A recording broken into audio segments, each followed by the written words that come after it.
안녕하세요. 여기는 한국 미혼모 지원 네트워크 힐링홈이라는 곳이고요.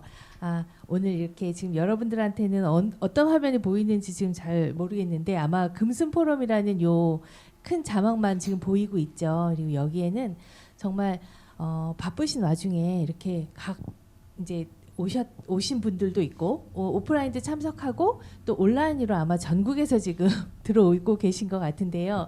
저희가 원래 금순이라는 것이 뭔지 혹시 모르실 것 같아요. 혹시 금순이 뭔지 혹시 책 하나 이렇게 퀴즈로 나가도 될까요?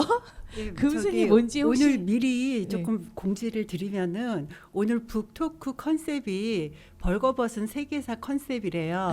그래서 저희가 중간중간 퀴즈가 나갈 것 같아요. 그래서 온라인에 계신 분도 그다음에 오프라인에 오신 분도 이 퀴즈를 맞추면 제가 5권의 미혼모의 탄생을 가지고 왔거든요. 이거를 퀴즈 맞히신 분에게 드리는 것으로 지금 이야기가 되었습니다. 그래서 혹시 또 갖고 계신 분이 2개를 받으시면은 반드시 그 다른 분께 권하면서 일독을 꼭 권해주시기 바랍니다. 그리고 참 온라인으로 참석하신 분한테도 이 기회를 예. 드린다고 하니까요. 네. 귀 쫑긋하시고 잘 참여해 주시면 감사하겠습니다. 이제 7시부터 9시까지 저희가 진행할 예정이고요. 금순이라는 거는 지금 여기저기에 힌트가 많아서 제가 그냥 요거는 얘기를 할 텐데요.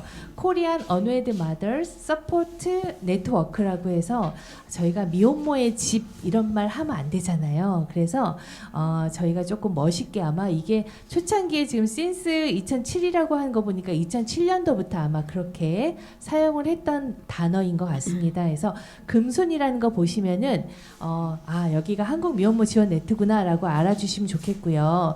저희가 이 포럼을 준비하게 된 이유는 미혼모 또한 한부모 이럴 때는 그 학문의 영역이 사회복지학으로만 들어갔던 것 같아요.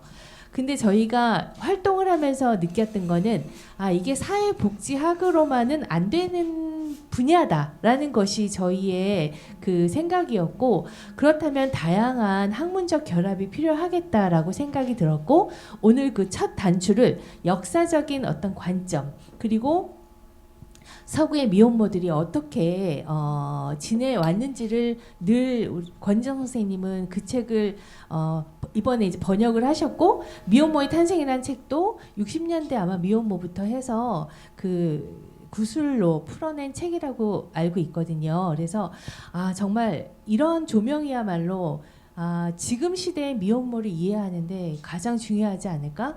우리가 역사를 모르면은 현재도 없고 미래도 없다라고 하잖아요. 미혼모의 역사가 어떻고 또 왜 미혼모는 미혼모라고 불리게 되었는지 우리 오늘 이제 그 이야기를 첫 단추로 해서 잠깐 광고 말씀을 드리자면은 나중에 경제학적인 관점 그리고 또 사회학적인 관점 여러 가지 관점을 통해서 이 미혼모와 한부모가 왜 이렇게 자꾸 병리적으로 접근이 될까? 이분들은 왜 이렇게 아프고 힘든 상황에서 벗어나질 못할까를 좀 풀어보는 그러한 시간을 가지려고 합니다.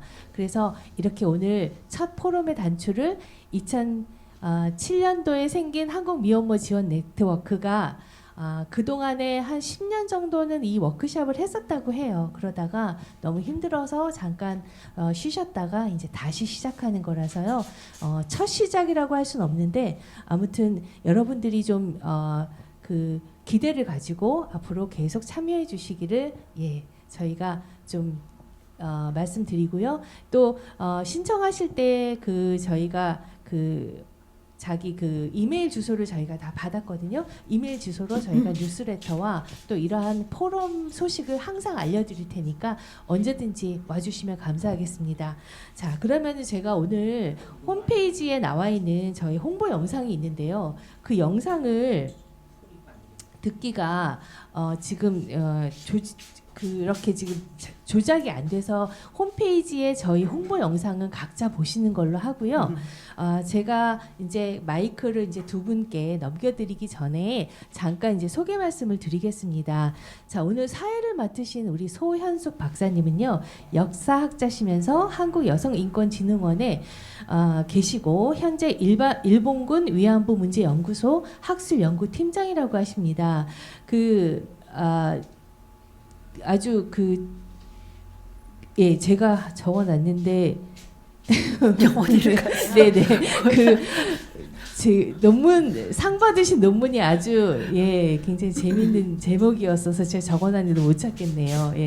그리고 오늘 또 주인공이시기도 하고 아기 퍼가기 시대를 번역하신 우리 권희정 선생님은요, 인류학을 전공하시고 이렇게 또 학문적으로 아주 그냥 작업을 오랫동안 해오셨고, 우리 사회의 미혼모에 대한 편견과 모성에 대한 부정 그리고 입양 관행에 대해서 꾸준히 문제를 제기해오고 계셨고요. 현재 안토니아스 출판사를 운영하고 계시고 대표로 계십니다. 제가 그냥 나중에 저한테 마이크가 오르지 않을 것 같아서 제가 이제 간단하게 책을 먼저 잠깐 말씀을 드리면, 저는 78페이지에 나온 그 이야기를 듣고 물론 정말 책의 모든 거를 다 줄쳐가면서 정말 읽었었는데요. 입양이라는 것으로도 복잡한 역동성을 바라보는 전통적인 관점을 바꿔놓지 못했다라는 그런 문장이 나오더라고요. 우리가 정말 그 살고 있다라는 것이 얼마나 복잡하고 또 역동성을 갖고 있는 건지 일단은 그 문장을 통해서도 알 수 있었는데요. 이렇게 해야 되는구나. 네네. 그랬는데 그 미혼 여성에 대해서 임신을 굉장히 낙인적으로 바라보고 지배적 서사가 있었는데 지금도 사실은 여전히 있는 것이 아닌가. 한국 사회에 벌어진 그러한 영아 유기와 영아 살해 문제가 엄청 많았잖아요. 그러한 대안으로 지금 현재 한국 사회는 보호출산제를 이야기하고 있는데, 우리가 이 포럼과 또 여기 계신 분들이 가져야 될 그런 관점은, 이걸 바꿔야 되는데 이 지배적인 서사를 과연 우리가 바꿀 수 있을까?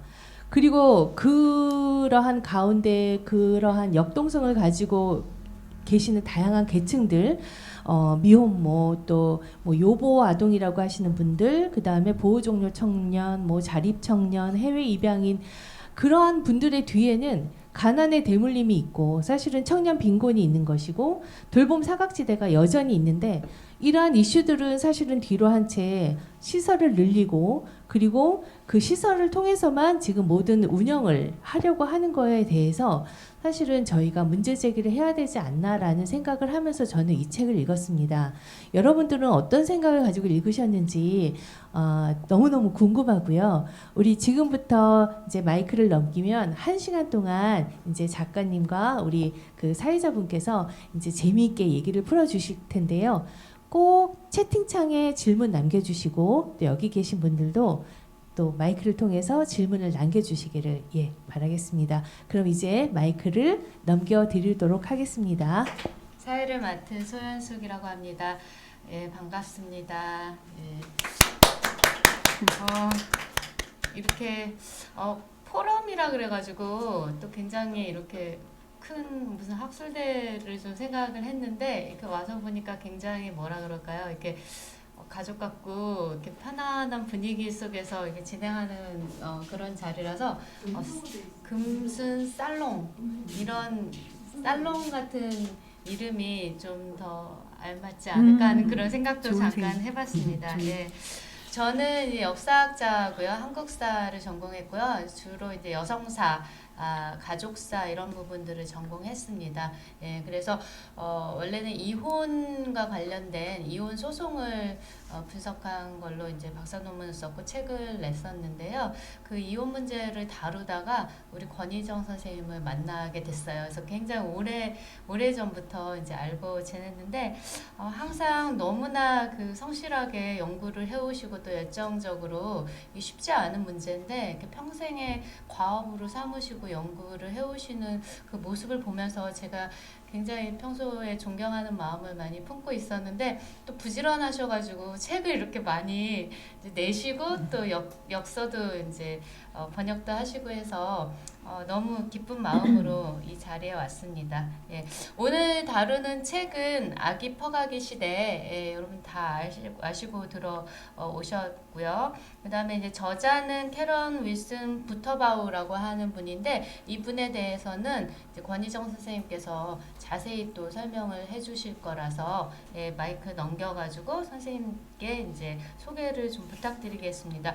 뭐 권희정 선생님 소개는 아까 해주셔가지고 제가 뭐 더 별도로 할 필요는 없을 네. 것 같고, 네, 선생님, 예.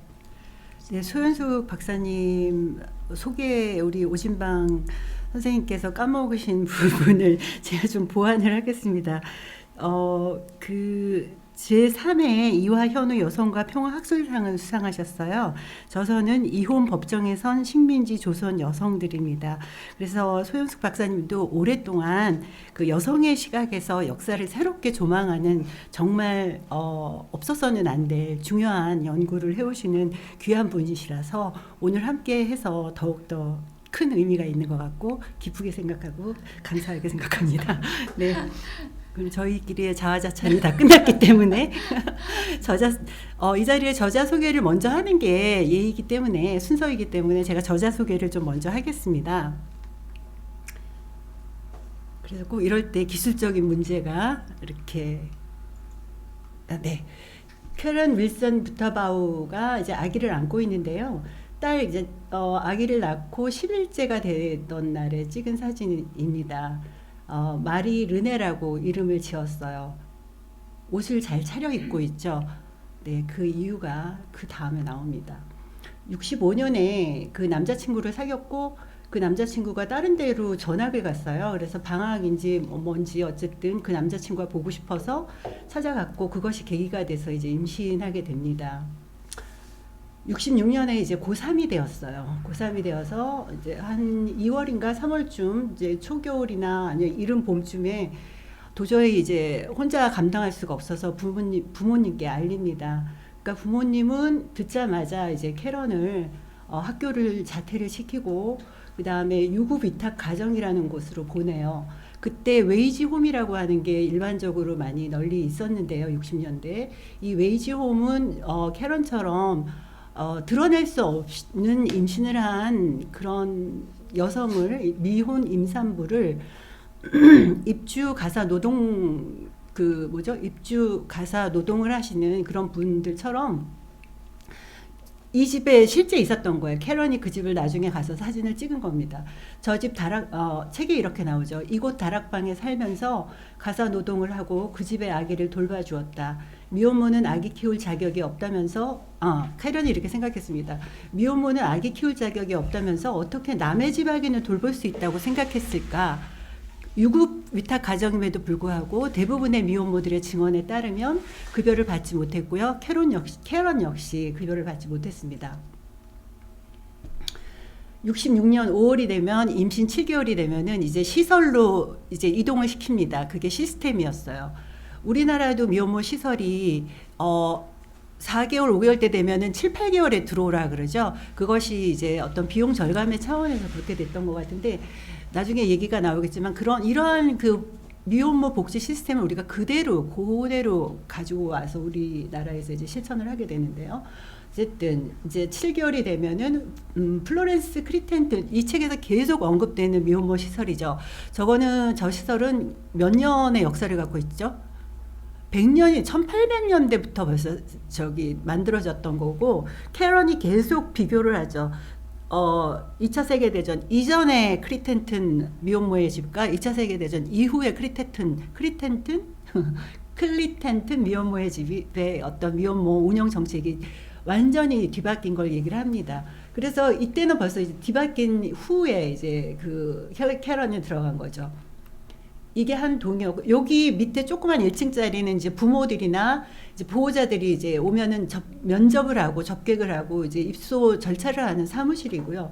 저게 이제 덩어리가 이제 미혼모 시설 건물인데 캐런은 고3 과정을 저 다락방에서 이제 마칩니다. 그래도 거기서 교육은 이제 시켜가지고 다행히 고등학교는 졸업합니다. 그다음 저 뒤쪽에 내부 병원이 있어서요. 저 건물 밖을 나갈 일은 하나도 없었다고 합니다. 그 위층에 올라가서 고등학교 다니고 뒤쪽으로 가서 필요한 진료 받고 그다음 지하에는 카페가 있었고 그다음에 자기가 입고 온 옷 같은 거는 다 맡겨야 됐어요. 그리고 집에서 입던 옷도 입지 못하고 거의 그 죄수처럼 아주 그 사람들의 특징이 드러나지 않는 평범한 그 평상복을 입는 의복실이 있어서 저기서 옷을 타다가 입고 뭐 그런 생활을 했는데 여기는 면회가 절대 금지되었다고 합니다. 캐런은 남자친구와 헤어지진 않았지만 면회가 안 되니까 남자친구와 만날 수가 없기 때문에 헤어진 그런 미혼모들의 사례도 많이 있다고 합니다. 그 다음에 물론 임신한 걸 알고 달아난 남자들이 더 많았던 것 같고요. 그 다음에 주고받는 편지는 다 검열을 하고 그 다음에 그 전화는 그 사무실에 공중전화가 있었어요. 그래서 거기 복지사 선생님들이 주는 동전으로 공중전화만 할 수 있었습니다. 그래서 그 맨 마지막에 캐런이 쉐인필드 프리즌이라고 했죠. 이곳에 있는 것이 수치로 가득 찬 감옥과 다름없는 생활을 했다라고 이야기를 합니다.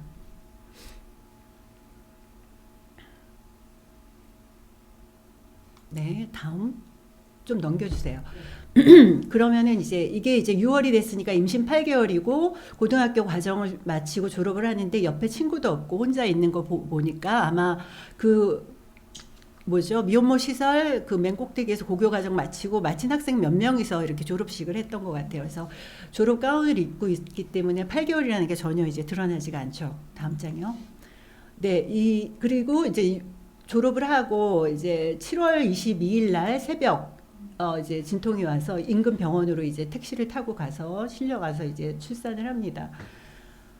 르네 마리를 딸을 낳았고 이름을 르네 마리라고 지어줬어요. 그 아이를 열흘 동안 수유를 하면서 함께 지냈습니다. 계속 아이를 키우게 해달라고 부모님께 호소를 하고 그래서 복지사 선생님들한테도 이제 호소를 했으나 아무도 키울 수 없다라는 이야기를 하면서 어느 날 열흘째 되던 날 다음 장이요. 8월 1일 날 딸과 함께 성당으로 불려갑니다. 캐런이. 그래서 그날이 이제 딸 세례 날이었어요. 그래서 아까 캐런도 옷을 잘 차려입고 아기도 하얀색 드레스를 입고 있었죠. 그래서 세례 날이었어요. 세례를 받고 이후 캐런은 혼자 빈 방으로 불려갔다. 잠시 후 누군가 딸을 안고 들어와 작별 인사를 하라고 했다. 그리고 1시간쯤 후 내 품에 있던 아기를 데려갔다. 우리는 그렇게 영원히 헤어졌다. 본문에 이런 게 나오죠. 그 다음.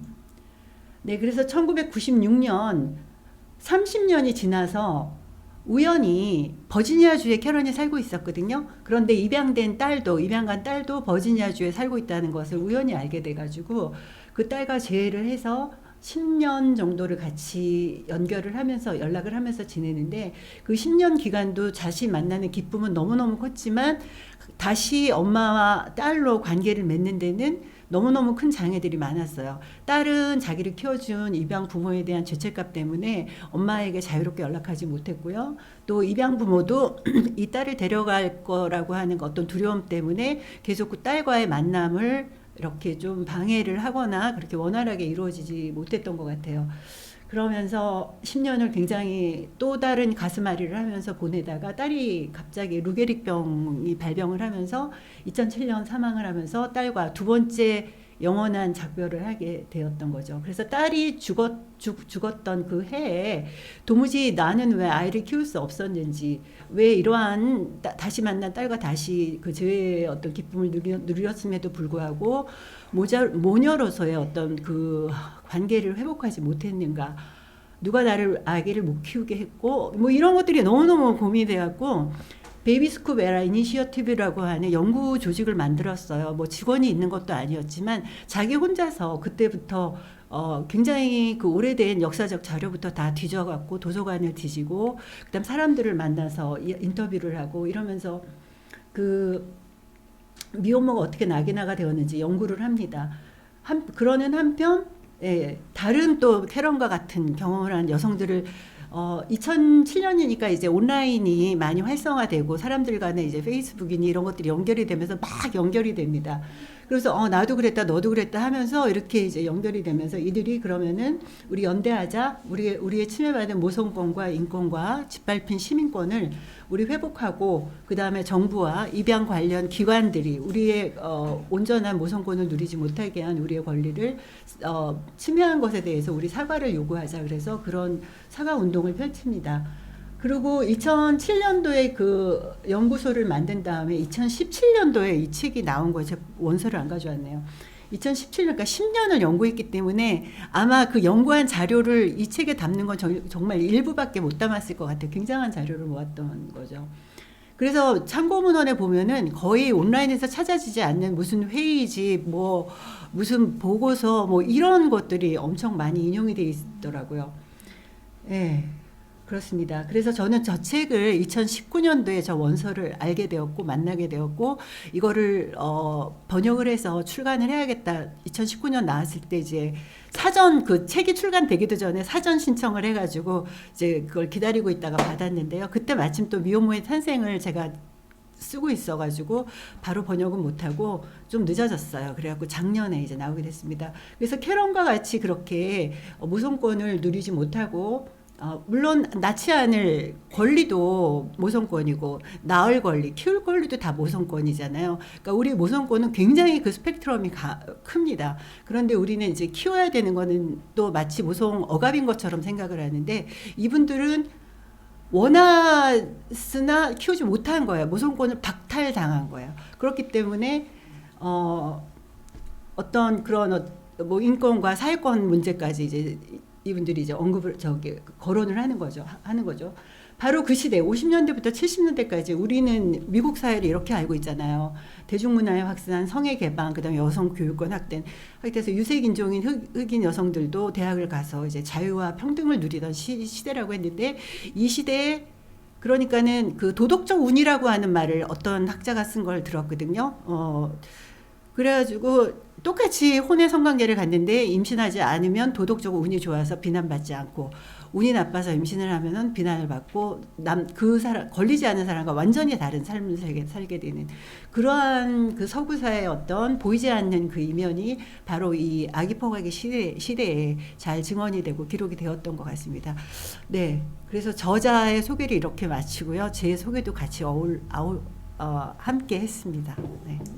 네, 선생님 감사합니다.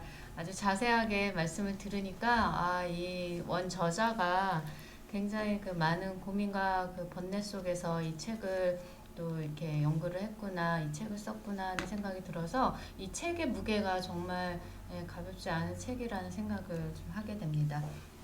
조금 우리 가벼운 질문으로부터 좀 시작하라고 지금 스크립트에 써 있어서 제가 가벼운 질문을 좀 던져볼까 하는데요. 선생님은 어떻게 이 미혼모 문제, 이런 문제에 관심을 갖고 연구를 시작하게 되셨는지 그런 게 좀 궁금하네요. 네, 저는 인류학 이제 석박 통합 과정을 마치고 이혼에 대해서 연구를 하고 있었어요. 그때 이혼율이 한창 높아지고 사회적으로 이슈화가 됐던 때라서 그럼 도무지 왜 이혼을 하는가, 그게 인류학적으로 어떻게 바라볼 수 있는 것인가 해서 찾다 보니까 그 인류학적 연구는 어떤 통시적, 공시적 연구라고 하는 특징을 갖고 있기 때문에 다른 나라는 어떤 걸 또 관심을 갖지 않을 수 없고 과거에는 어땠는가를 관심을 갖지 않을 수 없어서 찾아가다 보니까 이제 식민지 시대에 이혼한 여성들을 연구를 했고 그거 이제 조그만 논문을 썼고 그것을 이제 소연숙 선생님이 이제 보시고 이제 같이 저희 이제 하여가 그렇게 했는데 어느 날 이제 그 미국에서 입양을 하신 그 안과 의사 리차드 보아스 박사님이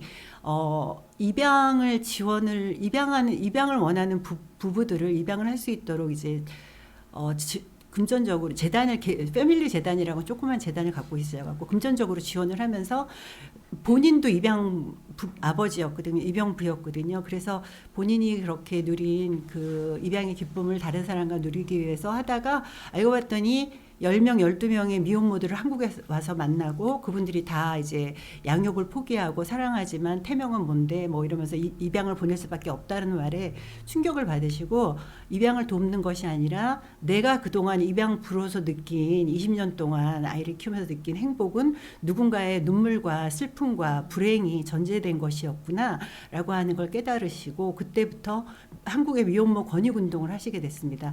그때 이제 한국에서 이거를 사무국장으로 책임질 사람을 뽑았고 제가 이제 그때 같이 일을 하게 되었고요. 저도 희정 선생님처럼 이 미혼모의 이슈가 전혀 뭔지 몰랐어요. 그렇지만 제가 그때 그 전에 여성단체에서 일했던 경험이 있어서 다 알고 잘 할 수 있을 거라고 생각했는데 정말 이런 세상이 우리나라에 있었구나라는 걸 매일매일 놀래면서 일을 했던 그런 경험이 있습니다. 그러한 보아스 박사님과의 인연으로 해서 이런 주제에 계속 관심을 갖게 됐어요. 아, 네, 그러시군요. 네. 그 사실 이제 저 같은 경우는 역사가지만 이 부터바우 같은 분은 역사가는 아니신데 이 굉장히 많은 그 방대한 문헌을 다 찾아가지고 이 아기 퍼가기 시대라고 하는 책을 이제 쓰신 걸 보고 굉장히 놀랬거든요. 예, 그래서 어떻게 생각하면 아기 퍼가기 시대 굉장히 생소한 개념이에요. 예, 그래서 이 개념이 뭔지 그리고 어떻게 이런 시대가 가능했던 건지 그런 거를 조금 설명해 주시면 좋을 것 같아요. 네, 아기 퍼가기 시대가 이제 위키피디아에 올라가 있더라고요. 네, 베이비 스쿱 에라라고 해서 저희 베스킨 라빈스 가면은 아이스크림 뜨는 스쿱 있잖아요. 그것처럼 아기들을 듬뿍 떠가지고 이곳에서 저곳으로 이동시킨 일이 벌어졌다라고 하는 의미에서 이제 그 시대를 아기 퍼가기 시대라고 이야기를 하는데요. 지금 말씀드렸다시피 1950년대, 그러니까 정확히는 이제 이걸 정확히 몇 년도라고 말할 수는 없어요. 그러한 현상들이 시작이 되었고 그런 현상들이 굉장히 강력하게 나타났고 그러한 현상들이 서서히 이제 없어져가고 다른 걸로 전환되는 그런 역사적 변곡점들을 지나는데 그것을 대충 어떻게 보냐면 세계 제2차 세계대전으로 보고 있습니다. 제2차 세계대전 이후에 부터 시작해서 70년대 한 초반 중반까지 그러니까 60년대 말에 이제 인권 운동이 거세게 일어났잖아요. 미국이나 서구 사회에서 뭐 그런 것의 물결, 그다음에 또 여러 가지 사회적 변화와 함께 이제 아기 퍼가기 시대도 이제 역사의 뒤안길로 넘어왔는데요. 이 시대가 가능했던 왜 이런 제2차 세계 대전 이후에 도무지 무슨 일이 일어났길래 이런 아기 퍼가기 시대가 가능했나를 요번에 감사하게도 제가 아기 퍼가기 시대를 내고 서평을 써주실 학자분을 좀 찾았는데 사실 입양이나 미혼모 문제들이 우리가 역사적으로 여성학적으로 사회학적으로 철학적으로 문학적으로 정말 학술적 주제로서 연구된 게 없어요. 그렇기 때문에 학자를 찾기가 너무너무 힘들었어요. 그 와중에 소현숙 선생님이 많이 애도 써주셨고 또 다행히 서양사 하시는 이남희 교수님께서 아기 퍼가기 시대의 서평을 써주셨는데요. 관심 있으신 분은 여성과 역사 작년 2023년도 12월호에 서평이 올라가 있고요. 그 서평에도 나왔고 또 책 중간중간에도 저자가 언급을 하고 있는 바와 같이 2차 세계대전 이후는 전쟁으로 인한 상흔에서 벗어나기 위해서 건강한 그 사회를 건설하고 그다음에 가족의 정상성을 확립해야 된다라고 하는 그런 사조가 굉장히 강력했고 국민적 열망이 강했을 때예요. 그 시대에 병든 사회, 문제가 있다고 판단하는 그런 가정에 개입하는 학문으로서 사회복지가 이제 급부상하게 됩니다. 그러한 사회복지를 훈련받은 사회복지사들이 사회 곳곳 문제 있는 곳에 다 파견이 되는 그 시대였어요. 그러니까는 이 정상가족 신화와 사회복지의 맞물림, 이것이 두 여성 사이에 개입을 한 거죠. 정상가족으로 인해서 불편해지는 두 여성이 있습니다. 퀴즈 나가겠습니다. 네. 그 두 여성은 누구일까요?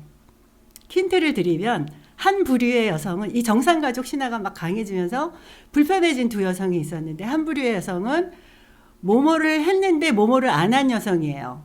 또 한 부류의 여성은 뭐뭐를 안 했는데 뭐뭐를 한 여성이에요. 희정님 고개를 너무 결혼을 했는데 출산을 그렇죠. 출산을 했는데 책을 즉석에서 드릴까요?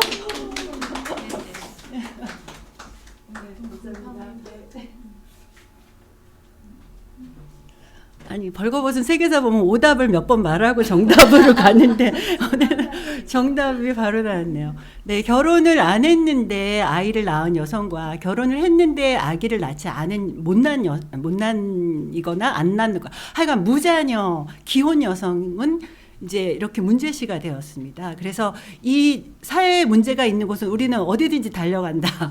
예, 사회복지사 훈련 그때 사회복지는요. 그 전에는 종교적 차원에서 다 이렇게 이렇게 빈민 구제 뭐 이런 것을 하고 있어서 그들이 여기 책에도 나왔다시피 엄마와 함께 사는 것이 규칙이었어요. 미혼모 시설 입소 기준이었어요. 그런데 이제는 그분들은 다 밀려나면서 거기에 새로운 인력으로 누가 들어왔다고 했죠. 그게 바로 과학으로서. 이게 사회과학이 과학으로서, 그러니까 그 사회의 문제를 과학으로 치료할 수 있다라고 생각을 한 거예요. 그래서 과학의 치료의 수단으로 그 동원된 학문이 나중에 얘기하겠지만 정신의학이 여기에 동원이 되면서 이들을 병리화시켜서 진단하기 시작한 거잖아요.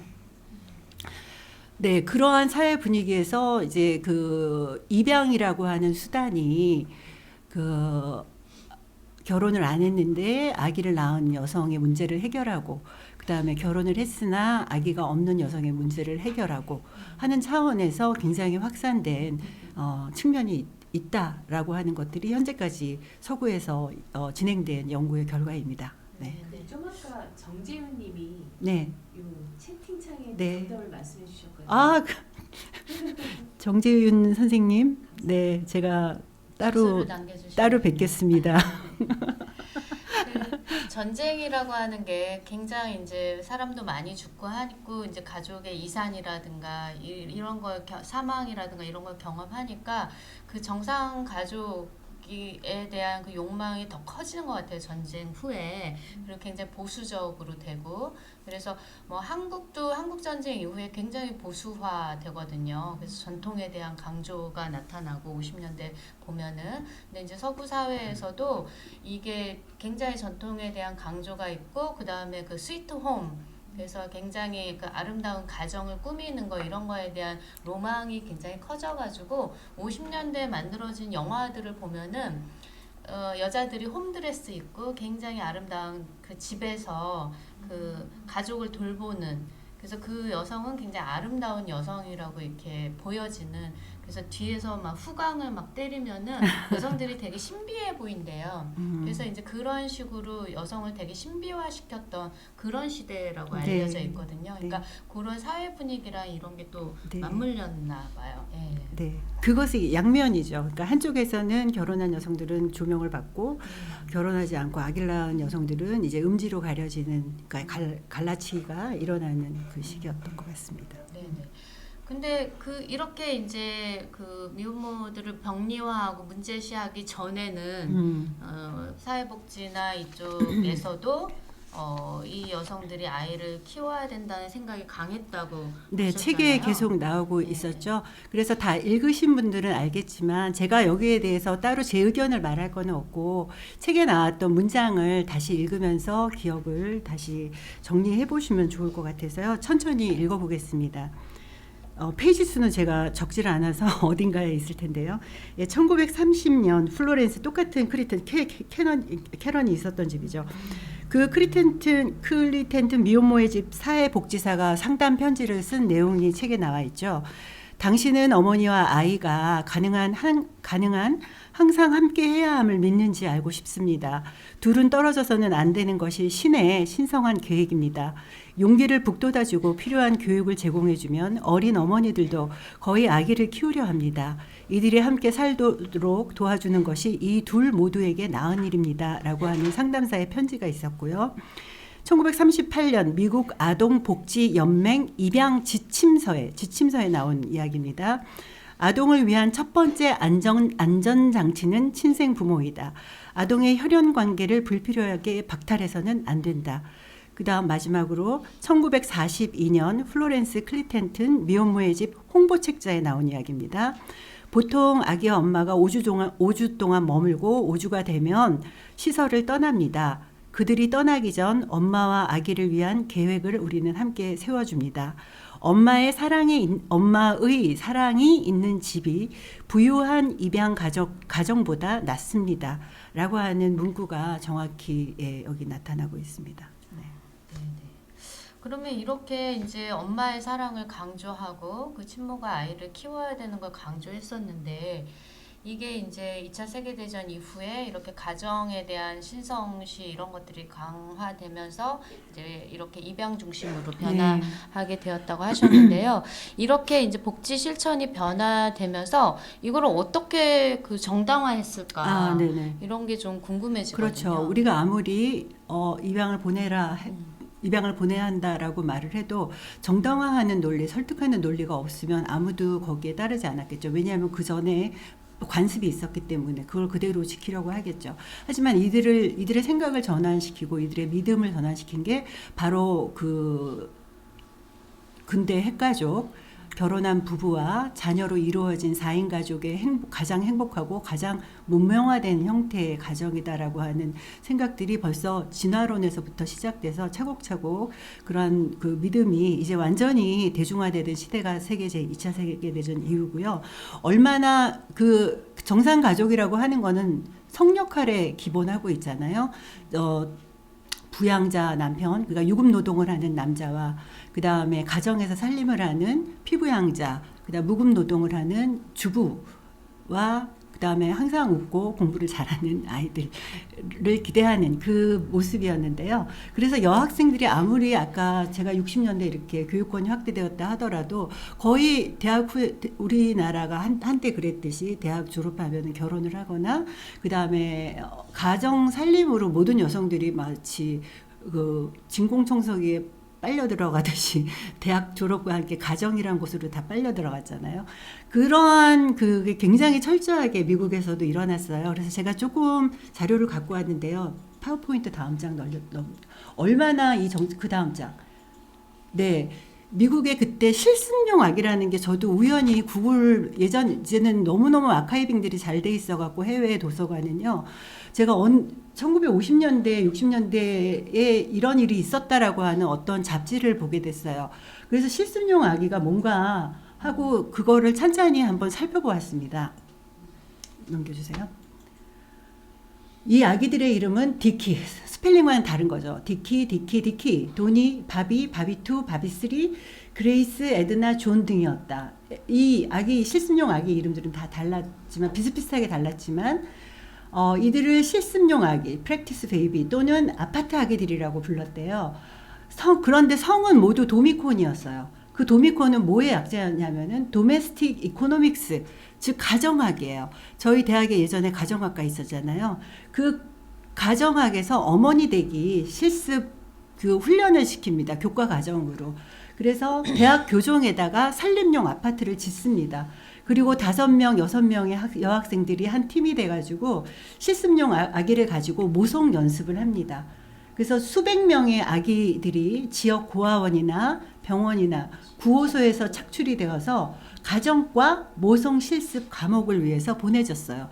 이게 어느 후진 대학에서 있었던 게 아니라 코넬 대학, 유명한 그런 그 우리가 알고 있는 그 아이비 리그라고 하는 그 대학들이 선구적으로 이런 과학 모성이에요. 과학 모성을 이런 식으로 실천을 했던 거죠.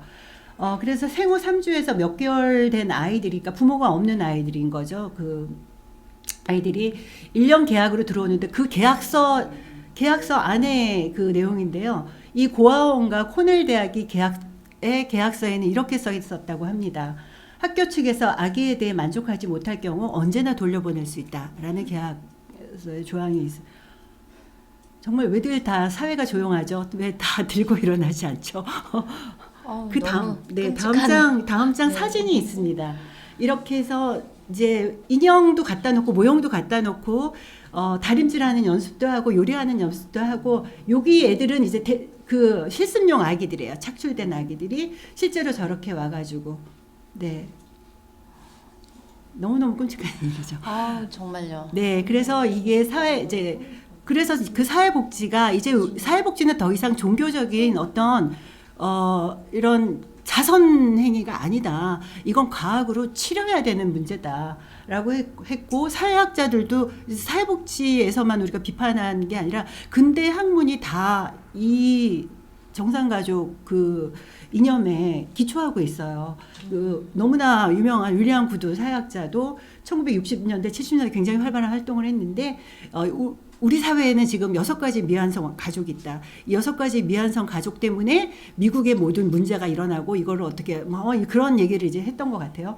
그래서 6가지 미완성 가족이 뭐지 하고 찾아봤더니 제일 첫 번째가 그중 첫 번째로 꼽은 것이 눌러주시겠어요? 네. 미혼모 가족이었어요. 미혼모 가족은 왜 미완성이냐? 부친 아버지가 없다라는 거죠. 애비 없는 자식이라는 거죠. 그다음에 결혼하지 않았다라는 거죠. 그다음에 네, 적법성. 그래서 사생아라는 게 이제 나오는 거죠. 네, 이렇게 해서 모든 학문이 근대 학문이 정상가족 만들기에 다 동원이 되었던 거예요. 그 일면에서 이제 아기 퍼가기 시대가 발생한 거고 수만인이라고 한 것이 미국은 한 150만 명의 여성들이 이제 아기를 잃었을 것이다라고 추정 수치예요. 왜냐하면은 이 여성들이 너무나 수치감 때문에 그 미혼모 시설에 있는 엄마들도 외부의 병원에 내보낼 때나 아니면 외부에 무슨 외출할 일이 있으면은 다 웨딩링을 끼고 나가게 했대요. 그다음 병원에 진료받을 때도 웨딩링을 끼게 하고, 그렇기 때문에 이 사람들이 수치에 안 잡히는 거예요. 그러니까 요 수치는 굉장히 그 소극적으로 잡힌 수치죠. 지금 수치 제가 말하고 여기 써 있지는 않지만, 그래서 미국은 소극적으로 봤을 때 150만이고 이거를 구원과 밀매라고 하는 또 책이 있는데 그 책에서는 보다 적극적으로 봐야 된다. 그래서 600만에서 1000만까지다라고 추측을 하고 있고, 제가 이제 아기 퍼가기 시대 다음 책으로 번역을 하고 있는 책은 영국의 사례인데요. 영국의 아기 퍼가기 시대 사례인데요. 그 책 제목 자체가 입양으로 아기를 잃어버린 50만 명의 영국 여성들이라고 하는 책이에요. 그 책도 좀 미리 좀 홍보를 드립니다. 네. 그래서 50만, 그다음 캐나다 35만, 호주, 뉴질랜드 다 20만, 30만, 수십만의 여성들이 이렇게 정상가족의 어떤 완성된 조각 퍼즐을 맞추기 위해서 아기를 보냅니다. 요건 다음. 네. 근데 너무 놀랍네요. 실습용 아기로 이렇게 고아원에서 아이들을 데려다가 실습을 했다는 게 정말 생각만 해도 끔찍한 그런 상황인데, 이런 것들이 그러니까 60년대 때도 그렇죠. 60년대고 코넬 대학의 가정학과를 만든 거는 1919년이라고 해요. 그런데 저게 실천됐던 거는 2차 세계대전 이후에 하고, 코넬 대학의 가정학과가 없어진 게 바로 아기 퍼가기 시대가 끝나던 70년대 후반으로 제가 알고 있습니다. 네. 아마 또 인권운동의 영향이었던 것 같아요. 네.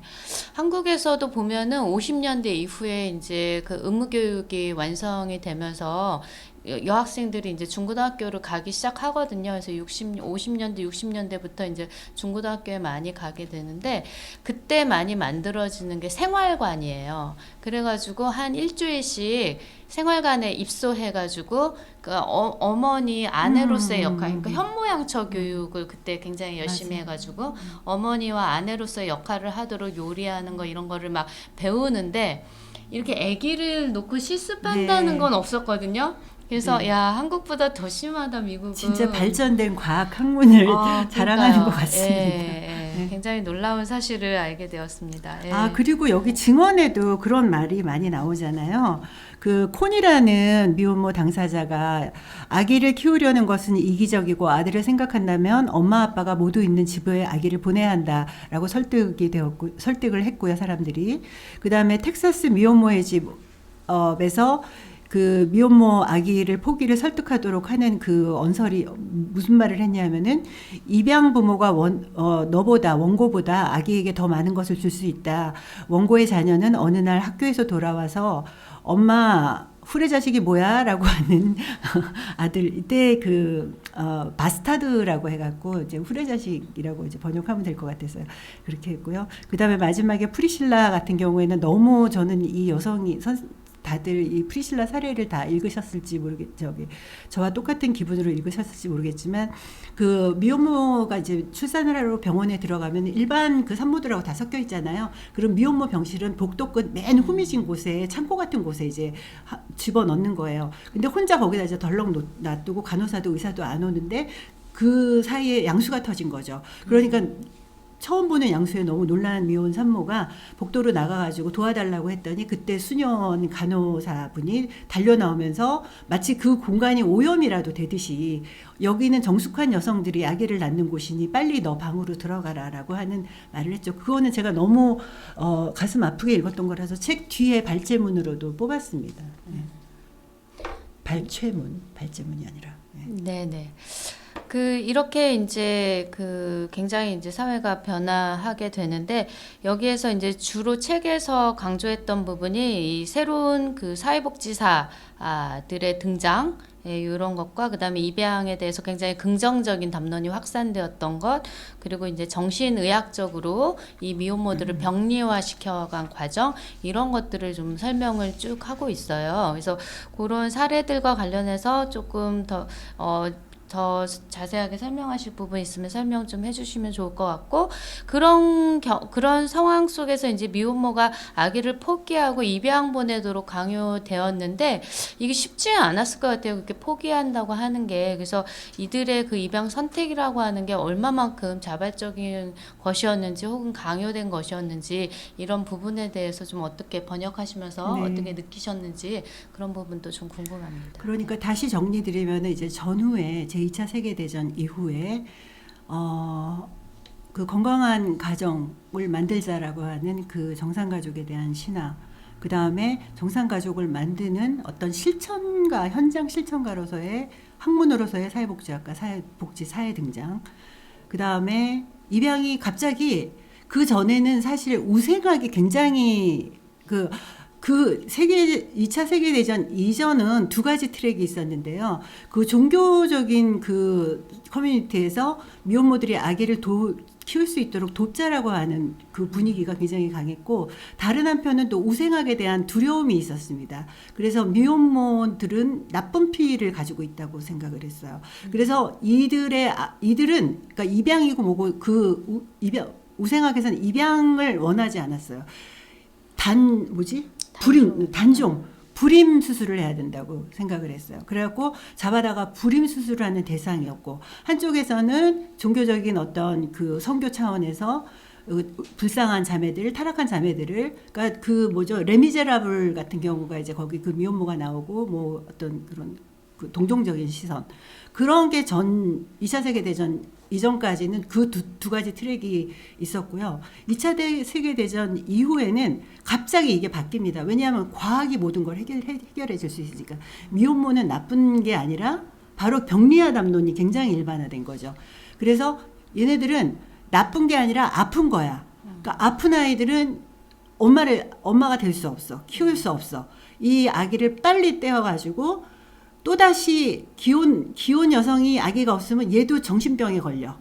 그렇기 때문에 잠재적으로 정신병 환자가 될 이 여성의 빨리 치료해줘야 돼. 그래서 아기를 보내는 거예요. 이게 공급을 정당화시킨 그 이면의 그 논리입니다. 네, 그렇게 하고 또 입양이 굉장히 멋진 일로 여겨진 것이, 여러분도 너무 잘하는 사람이 있어요. 두 번째 퀴즈 나갈게요. 누구 때문에 미국에서 입양이 갑자기, 이거는 뭐 백인아이, 흑인아이, 아시아에 뭐 할 것 없이 너도 나도 입양을 하려고 하는 붐이 일어났어요, 미국에서. 누구 때문일까요? 온라인에 나오나요? 안젤리나 졸리는 아마 2차 세계대전 이후에 보다 너무 많이 오셨고, 바로 직후, 한국전쟁 때.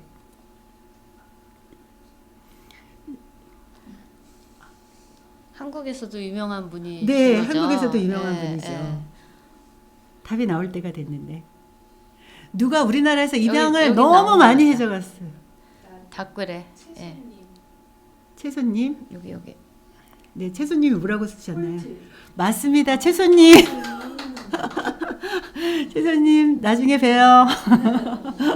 네.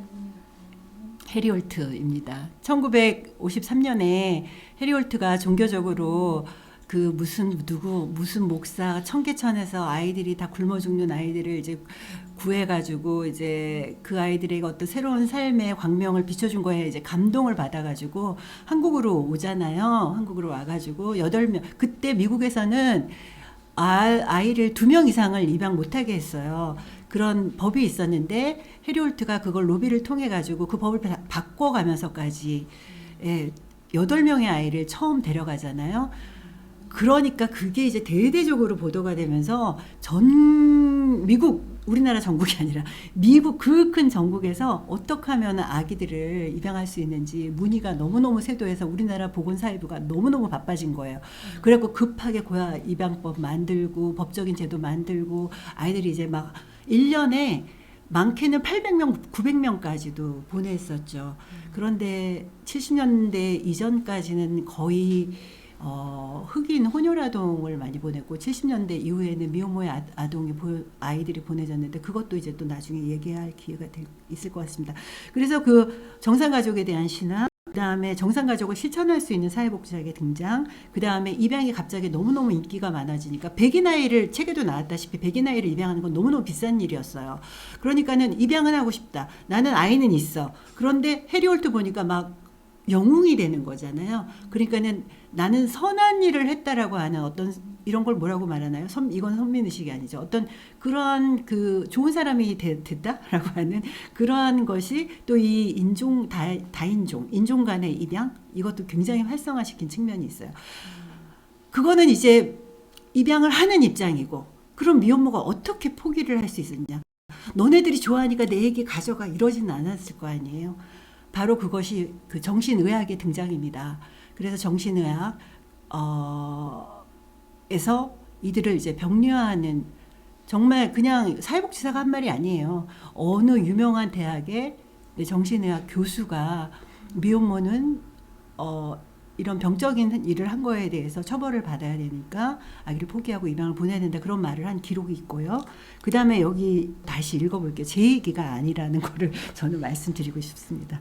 정신분석학자 헬렌 도이치가 1945년에 이런 말을 합니다.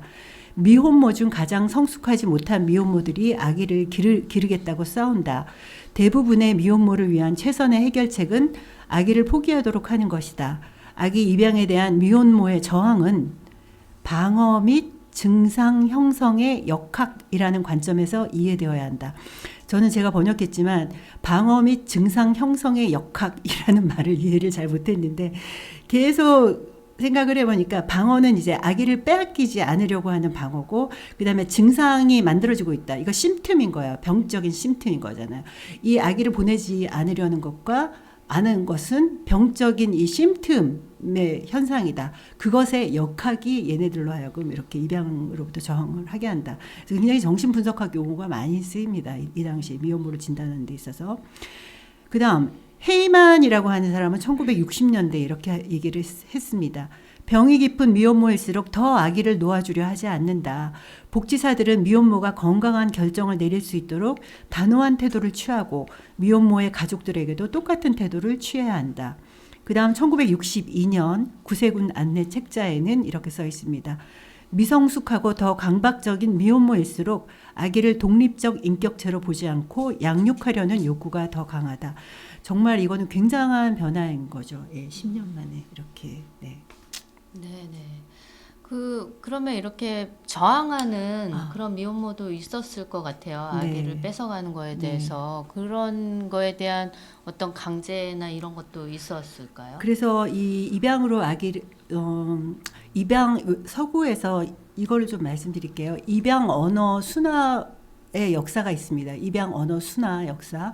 그래서 처음에 입양을 굉장히 터부시해서 입양을 하는 부모 측에서 입양을 좀 뭐 사생아라든가 이런 말 쓰지 말고 좀 이렇게 뭐 입양 뭐 뭐 하여간 제가 지금 얘가 딱 생각은 안 나지만 어쨌든 뭐 그렇게 입양을 좀 좋게 보는 방향으로 입양 언어를 고쳤어요. 그런데 나중에 입양인들이나 입양으로 아기를 잃은 어머니들을 입장에서는 이게 자기들을 굉장히 비과시하는 용어다. 입양을 너무 미화하는 용어다 해서 그 입양을 긍정적으로 보게 하는 거는 포지티브 뭐더라? 포지티브 랭귀지인가? 그래서 포지티브 어답션 랭귀지 해갖고 그런 운동이 있었고 포지티브 리스펙트블 해갖고 뭐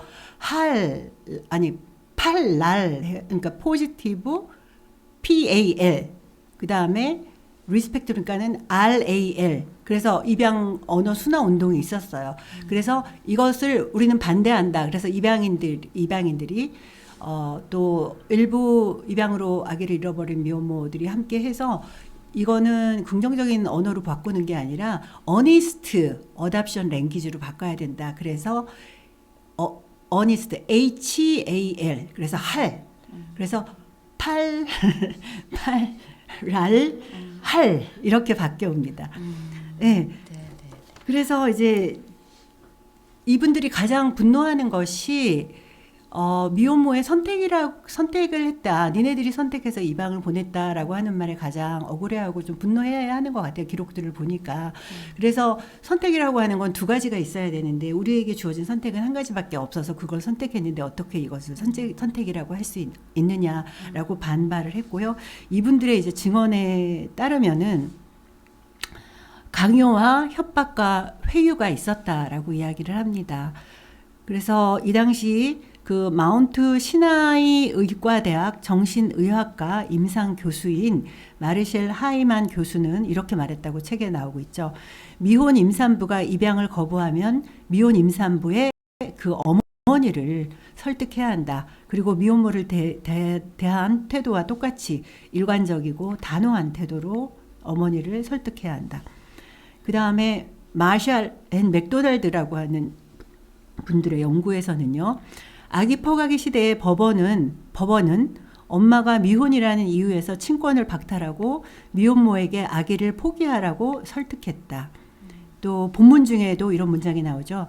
미혼모가 입양을 선택하지 않으면 사회복지사는 상담을 실패로 간주했다. 그러면 이거는 상담을 종료가 안 되는 거예요. 포기할 때까지 계속 상담이 되는 거예요. 그런데 너무도 놀랍게도 제가 1980년대 홀트에서 나온 미혼모 상담 사례집을 국회 도서관에서 봤거든요. 그랬더니 거기서도 똑같이 이런 상담을 하고 있었습니다. 네, 아기 포기하지 않았다. 아직 상담이 성공하지 못했으니 또 다음은 그래서 막 포기할 때까지 계속 상담이 이어진 사례도 보았습니다. 2차 세계대전 이전에 미혼모 시설은 입양을 원하는 미혼모는 입소를 허락하지 않았어요. 하지만 1954년 크리텐튼 미혼모의 집에 들어온 미혼모 76%가 입양을 보내게 됩니다. 그리고 미혼모 당사자가 한 증언 중에 이런 말이 있더라고요. 아기를 너무 키우고 싶다고 하니까 그 병원 측에서 아기를 키우고 싶으면 지금까지 낸 비용을 모두 내라. 다 낼 때까지 매일 5불의 이자가 붙을 것이다 라는 이야기를 들었으니 아무것도 경제적인 능력이 없는 미혼모들은 포기할 수밖에 없었고 너무 놀란 거는 저는 이거를 읽으면서 제가 2008년도부터 2012년도까지 미혼모 지원 네트워크에서 일을 하면서 여러 사례들의 어머니들 얘기를 들었는데 바로 그 양육을 원하는 어머니들이 아기를 찾고 싶다고 데리고 오고 싶다고 할 때 그동안 비용을 다 내라고 하는 이야기를 들었던 어머니들 굉장히 많았던 것으로 이야기를 들었습니다. 네, 네. 책에서도 그래가지고 이제 비용을 다 내라고 하니까 그분께서 자기가 나중에 그 비용 때문에 아기를 입양 보냈다 이런 얘기 듣기 싫다고 다 갚았다고 하는. 네, 아기는 입양 보내고 네. 내가 이거 비용 때문에 아기 팔았다는 얘기 듣기 싫어서 내가 그 돈은 다 갚았다. 네, 그런 얘기가 나오던데 참 가슴 아픈 얘기들인 것 같아요. 예. 근데 이렇게 이제 입양을 많이 보내게 됐는데 그 당대 그 입양 규모 같은 거, 이게 입양 시장이라고 말할 정도로 상당히 많은 그런 입양이 이제 생기게 되는데 그런 규모가 어땠는지 그런 것들이 좀 이것도 책에 나오는 얘기를 좀 인용을 하겠습니다. 그러니까 저자가 입양 시장이 너무너무 커진 거에 대해서 개탄을 하면서 이렇게 얘기를 하죠. 미혼모의 아기 포기는 점점 커지는 입양 시장을 위해서 가장 필요한 것이었다. 입양을 원하는 자들, 즉 더 부유한 사람들이 사회적 자원과 안전망이 없는 겁에 질린 미혼모가 아니라면 도무지 어디서 아기를 구했을까 하면서 이야기가 지속되면서 2000년에 입양 연간 수익을 얘기를 합니다. 얼마라고 얘기했을까요? 퀴즈 나갑니다. 2000년이면 많이 줄어든 아니 상황인데도 줄었는 이거는 또 다른 맥락에서 입양이 다른. 굉장히 많이지고 있어요. 아. 그거는 이제 또 다른 저기 뭐죠? 기회에 제가 네네네. 설명을 드리겠습니다. 네. 객관식? 보기를 한 3가지 주시죠. 네. 아직 채팅창에 안 올라오고 있나요? 네. 숫자를 외우기는 쉽지 않아요. 그러면 10억, 15억, 20억. 20억. 기회는 두 분께 남았습니다. 기회는 두 분께 남았습니다. 15억 맞습니다. 책에 그렇게 쓰였어요.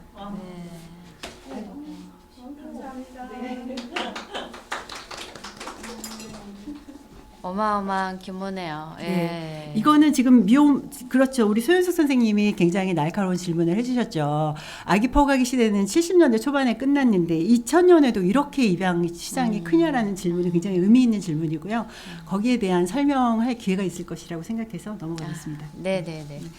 그러면 더 궁금해지는 거는 그렇게 이제 입양이 시장이 될 정도로 그렇게 이제 커졌는데 이게 어떻게 이제 끝나게 됐을까? 예, 그런 궁금증이 그렇죠. 드네요. 네, 우리는 바로 그 끝난 지점에 어떤 일들이 일어났는지가 우리에게 시사해주는 점이 많을 거라고 생각을 합니다. 제일 처음에는 정책이 전환이 됐어요. 아기 포가기 시대에 동의했던 정부 또 아동복지기관들이 이제는 정책을 바꿉니다. 이것도 책에 나오는 그 이야기를 말씀드릴게요. 다시 한번 책 내용을 정리하는 의미에서 1970년대 중반부터 정책이 전환됐고요. 또 이거 정말 강조하고 싶은 얘기인데요. 1970년대 중반부터 미성년 미혼모의 법적 권리가 강화됩니다. 그래서 미혼 임산부라도 미성년 미혼 임산부라도 부모의 보호자의 권리에 앞서서 미혼모의 권리를 인정해주는 의사를 먼저 존중해주는 것으로 법이 바뀝니다. 그래서 이렇게 기록이 되어 있더라고요.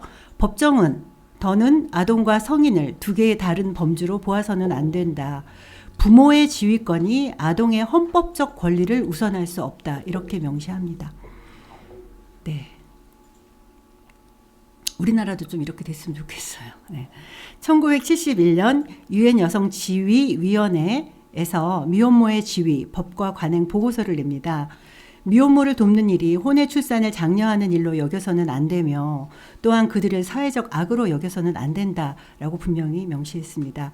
또 미국 아동복지연맹에서 1971년 자료에 따르면은 미혼모는 부모로서 법에 의해 보장된 모든 권리와 의무를 모든 상황에서 누릴 수 있다. 자녀에 대한 완전한 친권을 가진다. 미혼모와 자녀 사이의 권리와 의무는 기혼일 때 아기를 낳은 부모와 그 자녀 사이의 권리와 의무와 동일하다. 미혼모는 단독 양육모를 위해 마련된 모든 사회적 지원과 안전을 위한 방안들을 누릴 수 있어야 한다.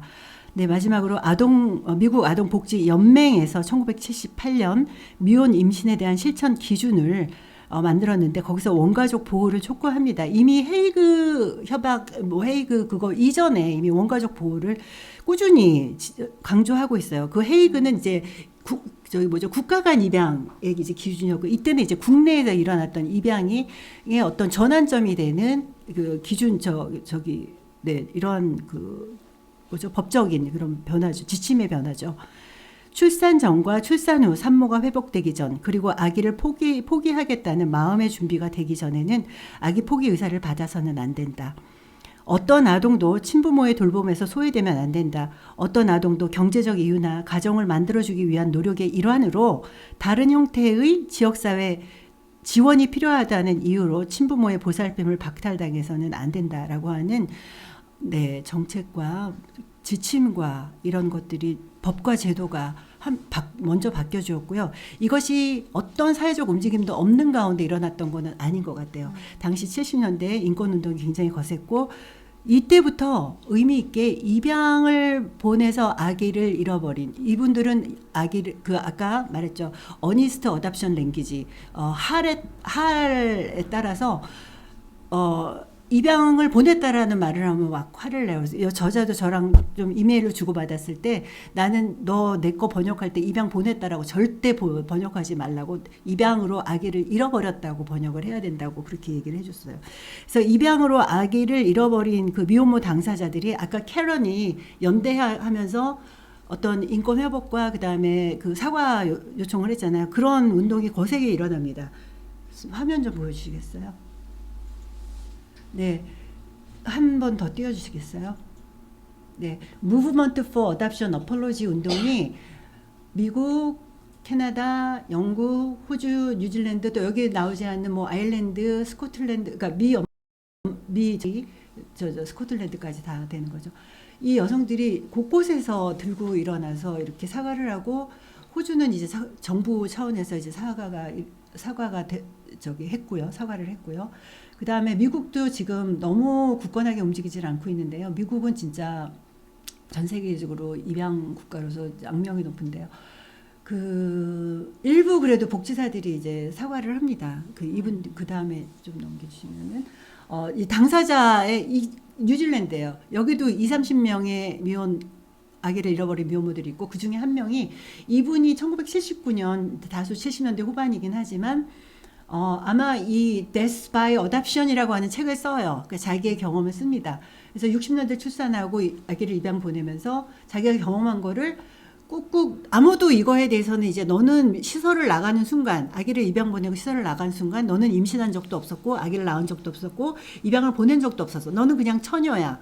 결혼할 수 있어 라고 하는 것을 거의 세뇌가 되듯이 해서 너는 이것을 아무한테도 얘기를 해서는 안 된다 해서 10년이 넘게 침묵 속에 지납니다. 그러다가 도저히 그 마음의 상처가 너무 크니까는 이제 책을 써가지고 입양으로 구원받은 게 아니라 나는 입양으로 인해서 나는 죽었다라고 해서 Death by Adoption이라는 걸 쓰고요. 그 책 안에서 이러한 것들을 주장합니다. 씁니다. 입양은 폭력적 행위다. 전통적 결혼 규칙을 거스른 여성에 대한 정치적 공격이다. 미혼모는 교묘한 또는 노골적 전략에 의해 아기를 빼앗기고 버려졌다. 아무도 누군가의 희생이 전제된 행복을 누릴 수 없다. 네, 이 조스 쇼여라고 하는 이 여성과 이 한국 미혼모 지원 네트워크를 세우신 보아스 박사가 한 말이 똑같죠. 그 누구도 누군가의 나의 입양 부모로서의 행복은 누군가의 슬픔이 전제된 것이었구나. 이건 옳지 못한 정의롭지 못한 행복이다라고 하는 걸 깨달아. 이분은 또 이런 자기의 맥락에서 이렇게 얘기를 했습니다. 다음 뉴질랜드고 호주에서 다이안 웰페어라고 하는 여성이 있었는데요. 1968년에 출산하고 도저히 그 상처를 정말 공통점이에요. 20-30년은 참다가 이제 그 이후에 터뜨리는데 1995년에 미혼모성 권리 옹호단체인 오리진스를 처음 창단합니다. 그래서 저 오리진스가 전 세계적으로 퍼져나가면서 오리진스 캐나다, 오리진스 미국, 오리진스 뭐 뉴질랜드 이렇게 해갖고 쭉 만들어져 갖고 그들이 이제 연대를 하는 거죠. 이게 뭐 대규모 인권 운동 같은 거는 아니었어요. 그렇지만 이들 사이에서는 굉장히 탄탄한 그런 운동이었죠. 제가 AI한테 뭔가 조스 쇼어에 대해서 물어봤는데 AI가 유명한 사람이 아니면 저는 모릅니다 이러더라고요. 그래서 네. 그러니까 그 AI가 굉장히 그 지식이 또 계급적으로 젠더적으로 편중됐다라는 게 그런 왜 내가 아는 지식은 왜 너는 모르냐 이제 그때 좀 화가 났었죠. 다이안 그 웰페어 잠깐 다시 보여주시겠어요? 그런데 이 여성이 그 오리진스를 전 세계적으로 퍼져나가게 된 그 시초의 운동을 한 여성인데 2008년까지 너무 활발하게 활동하다가 병으로 50세인가 40 몇 살인지 모르겠네. 하여간 10대 때 아기를 낳고 20년이니까 40살 때쯤 돌아가신 것 같아요. 그리고 안타깝게 5년 후에 호주는 국가 사제의 날을 갖습니다. 그래서 아기를 잃어버린 미혼모들을 다 모아놓고 다 그때 총리가 다 안아주고 뭐 했죠. 그래서 이 다이안 웰페어의 언니가 동생이 어떤 활동을 했는지 2016년도에 이 책을 냈습니다. 그래서 우리는 이불이라고 했지만 이미 처벌을 받았고 이제 더 이상 침묵하지 않겠다라는 그런 그런 어떤 생각들을 여기 이제 담았습니다. 네.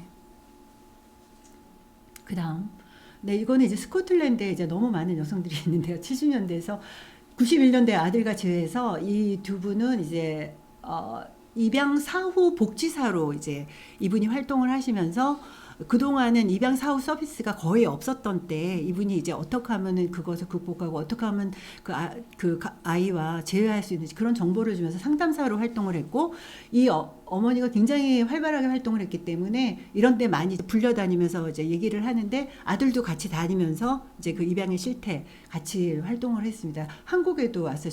제가 이제 미혼모 지원 네트워크에 일을 했을 때 저희가 초대해서 같이 이화여대에서 같이 저희가 포럼을 했습니다. 그때 이제 에블린이 많은 사람들이 내가 분명히 오랫동안 난잡한 생활을 했을 거라고 수군거렸다. 교회 사람들은 마치 임신을 나 혼자 할 수 있는 것처럼 반응했다. 아무도 어떻게 그 일이 일어났는지 아무도 아이 아빠를 탓하지 않았다. 나 혼자 나를 공경에 빠뜨릴 수 있다고 생각하다니 정말 놀라운 상상력이었다. 이런 거 책에 썼고요. 그 다음에 속죄하는 방법은 결혼한 좋은 부부에게 아기를 입양 보내는 것이었다. 정상가족 중심의 그런 사고도 반영이 되어 있죠. 네, 좋은 만난 남자서 너는 출발해라. 네. 에블린이 4권의 책을 냅니다. 그리고 그 다음에 이거는 다 아시죠? 이거는 무슨 영화죠? 네, 필로미나의 영화고 한동안 우리나라에서도 상영되고 조금 많이 신문에도 보도되고 있는데 그 내용을 저도 이제 이번 북토크를 준비하면서 조금 자세히 봤더니 조금 너무 놀라운 이야기더라고요. 그 얘기를 잠깐 좀 해볼게요.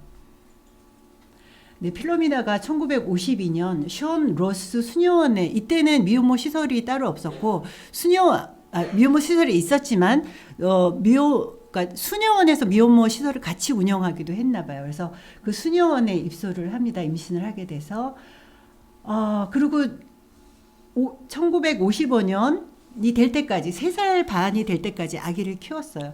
그러니까는 낮에 8시에 작업장 가서 일하고 5시 퇴근하고 아이를 한두 시간 수유를 하고 보고 그게 3년 반이 지났던 거예요. 그러니까 55년이면은 아직도 입양이 그렇게 정착되지 않았을 때라고 보면 돼요. 그러니까 그게 빨리빨리 긴급하게 이제 공급이 그 망이 형성이 안 되었던 거죠. 그래서 3살 반까지 키웠어요.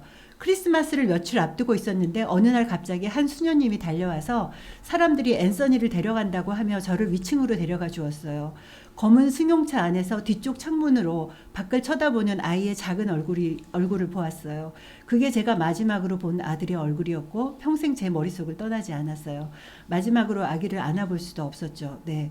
그래서 요거 미국으로 입양이 보내졌어요. 영국 아이인데 미국으로 입양이 보내졌고 저 사진은 미국으로 입양 간 이후에 한 5살 정도 돼 보이죠. 4-5살 때의 사진이에요. 이 사진을 어떻게 입수할 수 있었냐 하면은 이 필로미나리가 이 아들을 찾기 위해서 수소문하기 위해서 션 로스 수녀원을 계속 방문을 합니다.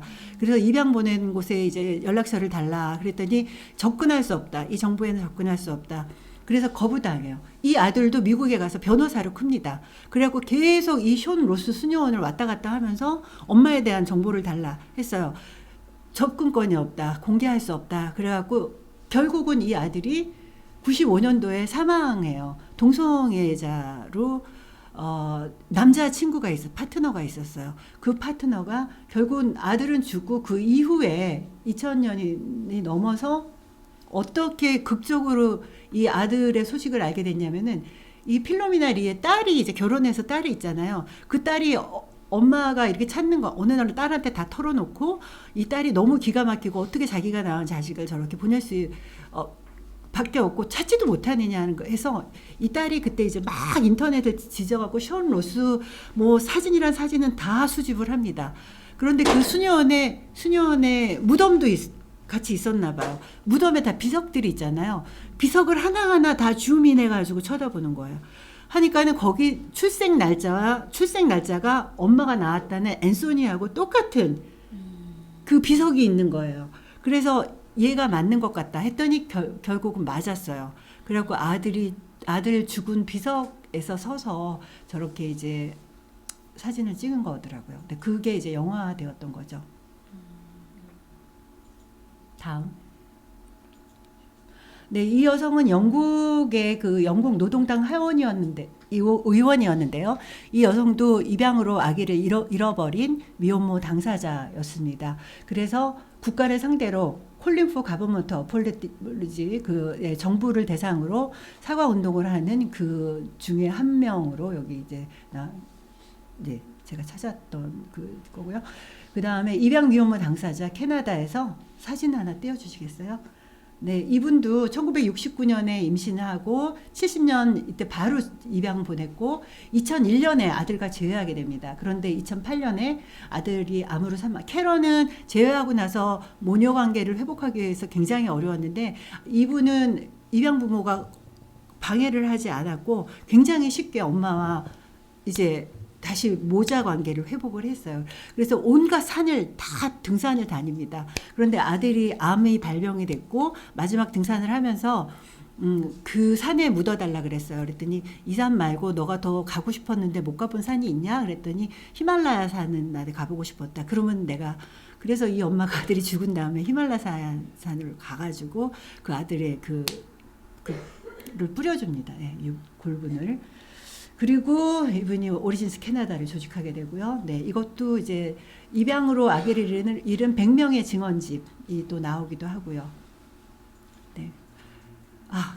그렇게 해서 제가 지금 말씀드리고 싶은 것은 정책이 변화한 것도 굉장히 중요한 동기가 되었고 아기 퍼가기 시대가 끝난 그 다음에 아기 퍼가기 시대가 더 이상 연장되지 않도록 한 거는 이 당사자들의 자기 고백, 자기 증언 그 다음에 적극적인 사과 요구. 그 다음에 제가 세 번째로 얘기를 하고 싶은 거는 바로 학술적 연구가 굉장히 축적되어 있다라는 거예요. 요거는 오레곤 대학에서 운영하고 있는 어답션 히스토리라고 하는 입양에 관한 아카이빙 모든 자료를 수록하고 있는 곳이거든요. 네. 그러한 그 학술적 연구 이런 것들이 맞물리면서 네. 아기 퍼가기 시대는 역사의 뒤안길로 사라지게 되었습니다. 네네. 굉장히 흥미로운 얘기들이 많이 있었는데요.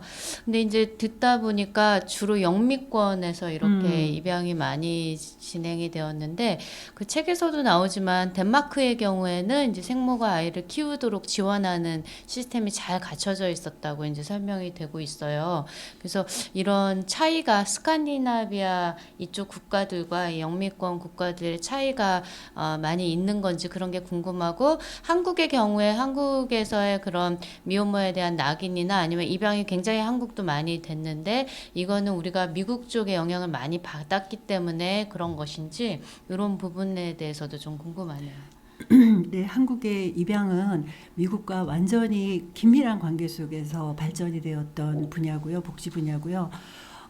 제가 미혼모의 탄생에 썼는데 그 한국 서울대학교의 사회복지학과가 만들어진 경위가 거기 나오잖아요.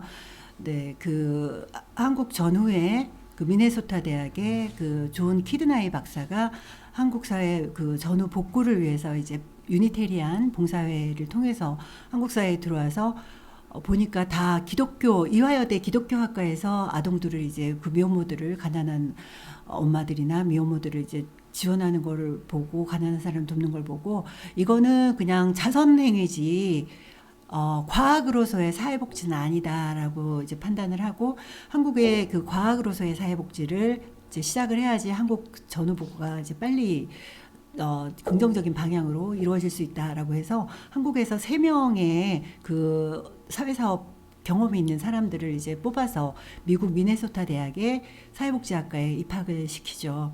그래서 그분들이 55년에서 57년까지 석사를 받으시고 돌아와서 한국의 사회복지학과 서울대학교 사회복지학과 1회를 대학원을 먼저 만들고 58년에 만들고 59년에 이제 1회를 뽑아서 1회를 사회복지학과를 시작을 해서 이제 그때부터 훈련을 하기 시작하는데요. 그때 이분들이 갖고 온 학문이란 미국에서 가르쳐주고 있던 그대로죠. 그게 서울대학교 사회복지학과 50년사 편찬위원회에서 집필한 50년사 책에 나옵니다. 뭐라고 나오냐면은 뭐라고 내가 썼나 어쨌든 기억에 의해서 얘기를 할게요. 한국의 사회복지는 1980년도까지 미국의 교과 과정을 그대로 따르는 것이었다라고 하는 게 사회복지 50년사에 나오는 문장입니다. 너무 놀랐고요. 이분들이 그때 배워왔던 과목이 일치합니다. 그러니까는 그 케이스 워커. 그게 주요 5개 분야를 배워오는데 그 중에 하나가 이제 케이스 워크 뭐 이렇게 해서 주요 5개 분야가 있는데, 그래서 그때 우리나라에 제가 또 인류학을 공부를 하다 보니까 인류학에서 가족 이론을 또 많이 배우잖아요. 그러니까 우리나라의 서울대학교에서 인류학과가 만들어진 게 또 50년대 후반이었나 하여간 그랬는데, 그때 이제 가족학들이 많이 이제 이론서가 나오는데, 네, 서구에서는 이렇게 사회 문제가 되는 미혼모들을 그렇게 수용할 수 있는 시설들이 만들어지고 케이스 워커를 훈련해서 이들을 상담을 하고 또 아기를 보내는 입양 시스템이 잘 구축되어 있다. 이렇게 해서 사회학 이효재 선생님의 그 이론에서도 저 그걸 보고 조금 놀라서, 이거는 그냥 그 시대를 어떤 진실로 소통되었던 것 같아요. 네. 그래서 네, 우리도 그렇게 긴밀하게 관계를 가지고, 그다음에 스칸디나비아 그 덴마크 얘기를 했는데, 그 책에서 덴마크에서는 미혼모를 이렇게 잘 돕고 있었다. 다들 덴마크로 이민 가라고 말하고 싶었다라는 문장이 나오잖아요. 덴마크는 확실히 선생님께서 말씀하신 대로 북유럽이었고, 거기는 자본주의 민주주의라기보다도 사회주의 민주주의적인 경향이 강했기 때문에 이렇게 미국처럼 또는 그러니까 선진 산업 자본주의 국가를 그 근대 국가의 경험을 역사를 겪었던 영국이나 뭐 캐나다나 이쪽과는 또 다른 입양의 스토리를 갖고 있는 것 같습니다. 그렇다고 덴마크 북유럽이 정말 인권 탄압이 전혀 없었던 그런 것도 또 아니라는 거를 또 아셔야 될 게, 또 그린란드가 덴마크의 식민지로 있었잖아요. 그래서 이들은 이렇게 자기들의 미혼모들은 돕고 양육하게 했지만 그린란드에서 수많은 아이들을 데려옵니다. 부모로부터 떼어와서 이제 데니시화를 시키는 거죠. 그래서 그것도 인종 청소라고 볼 수 있는 그런 것도 있고, 또 다인종 입양 시장에 적극적으로 뛰어듭니다.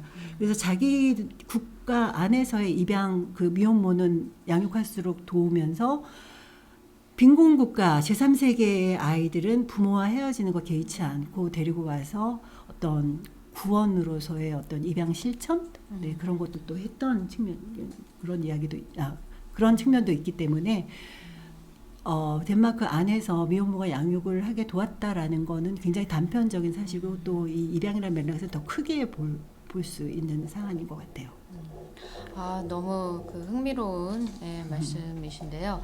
근데 이제 책을 읽으면서 조금 아쉬웠던 거는 이제 너무 그 백인의 입양, 관행 여기에 포커스가 맞춰져 있어가지고, 한국같이 이제 인종 간 입양이었잖아요, 한국의 경우에. 그래서 이런 부분에 대해서 거의 어떤 정보가 별로 없어가지고 좀 아쉬웠어요. 그래서 아마 이제 그런 부분은 이제 미혼모의 탄생이나 이런 것들 참조하면서 더 많이 우리가 공부할 수 있긴 할 것 같은데, 근데 이제 백인 입양의 경우에는 이제 그 아이가 사생아로 되는 것을 막는다, 이런 걸 가지고 이제 정당화를 할 수가 있었던 것 같은데, 인종 간 입양도 굉장히 많이 됐잖아요. 근데 그랬을 때는 그 인종의 그런 차이, 피부색의 차이 때문에 입양이 되는 순간 이 애가 사생아였다라든가 이런 식의 어떤 그 낙인이라고 하는 게 계속 그대로 남게 되는데, 그럴 때 이 인종 간 입양은 어떻게 정당화가 됐을까, 이런 것도 좀 궁금하더라고요. 네, 제가 지금 답변하면서 계속 이제 조금씩 언급했던 이야기인데,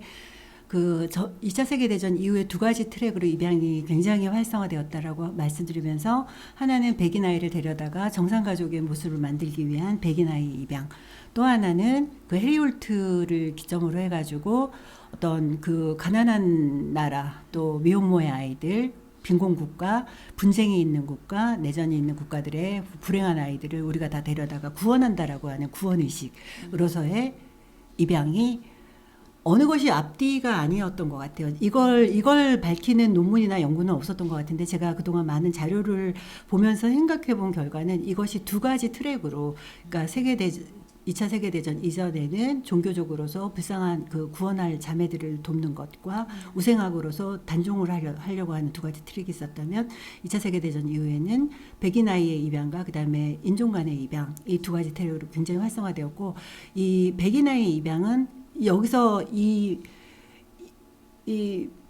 베이비 스쿱 그러니까 아기 퍼가기 시대를 경험한 어머니들은 다 백인들이에요. 일본 국내 입양이었던 거죠. 그 다음에 왜 인종간 입양이 이렇게 말이 안 나오나? 그거는 인종간 입양을 보낸 어머니들이 침묵하고 있기 때문이죠. 그들의 경험이 하나도 연구되지 않고 있다라는 거죠. 그냥 신문에 나오는 이야기의 몇 줄 정도고 그런 연구가 없기 때문에 그런 연구도 지금 이런 책을 충분히 낼 수가 있는 학술적인 주제인 거죠. 네, 네. 네. 빨리 우리 권희정 선생님의 책을 번역을 해야겠네요. 미혼모의 탄생을 빨리 영어로 네. 번역을 해야겠다는 생각이 듭니다. 아닙니다. 네. 더 이렇게 소연수 선생님 오늘 또 같이 해주셔서 너무 좋은 것이 역사학에서 진짜 그 서구에서는 그 아까 학술적 연구가 굉장히 축적되었다고 제가 말씀드렸잖아요. 특히 역사학에서 굉장히 많은 연구들이 나오고 있거든요. 네, 그래서 역사학에서 좀 더 이 이야기의 중요성을 좀 알려주시고 네, 많은 네. 연구들이 나왔으면 좋겠습니다. 네, 분발하겠습니다. 그러면 이제 시간이 좀 꽤 가서 이제 마무리를 좀 해나가고 싶은데요. 일단 그렇게 이제 아기 퍼가기 시대가 끝났는데 그렇다면 오늘날 이제 서구 사회에서 입양 문제 또 이 미혼모 문제는 또 어떻게 되고 있는지 이런 것도 좀 궁금하고 한국 같은 경우에 지금 한국 정부가 미혼모 문제에 관해서 어떤 정책을 펴고 있는지 이런 것도 좀 같이 얘기를 좀 나눠보면 어떨까 하는 생각이 좀 듭니다. 그래서 네, 시간이 없을 것 같아가지고요. 제가 마지막으로 하고 싶었던 얘기를 네네네. 답변을 하면서 하면서 제 이야기는 좀 마무리하고 같이 이야기하는 시간을 좀 가져볼까요? 네, 아기 퍼가기 이제 현재는 두 가지 문제가 남아 있는 것 같은데요. 아기 퍼가기 시대가 끝난 서구에서는 입양인들의 알 권리가 아직 완전히 보장되지 않고 있다라는 문제가 서구 사회에도 있습니다. 그래서 저자가 책에 썼듯이 미국 내 10여 개 주를 제외하고 입양인들이 출생에 관한 정보, 원가족의 역사, 조상으로부터 내려오는 문화적 유산, 유전적 정보, 의료 정보에 접근하는 것이 금지되어 있다. 이제 그 2차 세계 대전 이후부터 아이들이 입양이 보내졌으니까 그 아이들이 성장하면 지금 50에서 70세 정말 중장년이 아니라 노년층이 다 되어 있는 거예요. 이 50에서 70세가 된 이 사람들이 존재에 대한 가장 기본적인 정보를 알 권리를 매몰차게 거부당하고 그들이 누구인지 혈연 관계에 있는 사람들이 누구인지 결코 말해줄 수 없다는 말을 듣고 있다. 정말 그 일제강점기의 위안부 생존자분들처럼 아직 그분은 이제 아직도 사과를 제대로 받지 못하고 돌아가시고 있는데 이분들은 자기가 누구인지 모르고 돌아가시는 이제 그 인생의 그 단계에 이르렀더라고요. 이런 문제가 있고 우리나라도 물론 입양인의 알 권리 전혀 보장되고 있지 않죠. 공개한다 그래도 알 게 없대요. 기록이 안 돼 있어가지고. 네. 기독교 내의 고아 선교 문제입니다. 이것이 바로 해리홀트에서부터 시작된 그 구원으로서의 입양 고아 선교라고 이거 실천되고 있는데요. 그 미혼모가 아기를 키울 수 있도록 도왔던 그 복음주의에 기초했던 그 종교인들이 이제는 완전히 내전과 분쟁과 어떤 빈곤을 경험하고 있는 제3세계 비기독교 국가 아동 모두를 고아라고 전제를 하고 그들을 구원해야 된다라고 구원과 밀매의 그 구절에 따르면 광적으로 고아 선교를 펼치고 있다고 합니다. 2003년에는 고아 연맹 조직까지 만들었고요. 이들은 이제 분쟁 있는 곳은 다 갑니다. 그래서 하이티, 과테말라, 에티오피아 이런 곳을 돌아다니면서 미국에 아기를 보내면 미국에서 어학연수 시켜주겠다 이러면서 아기들을 모집해 갖고 데리고 나가다가 아동 밀매로 잡혀서 뭐 그 신문에 나기도 하고 그렇기 때문에 2010년도에 입양 시장 규모가 15억까지 될 수 있었던 거죠. 네.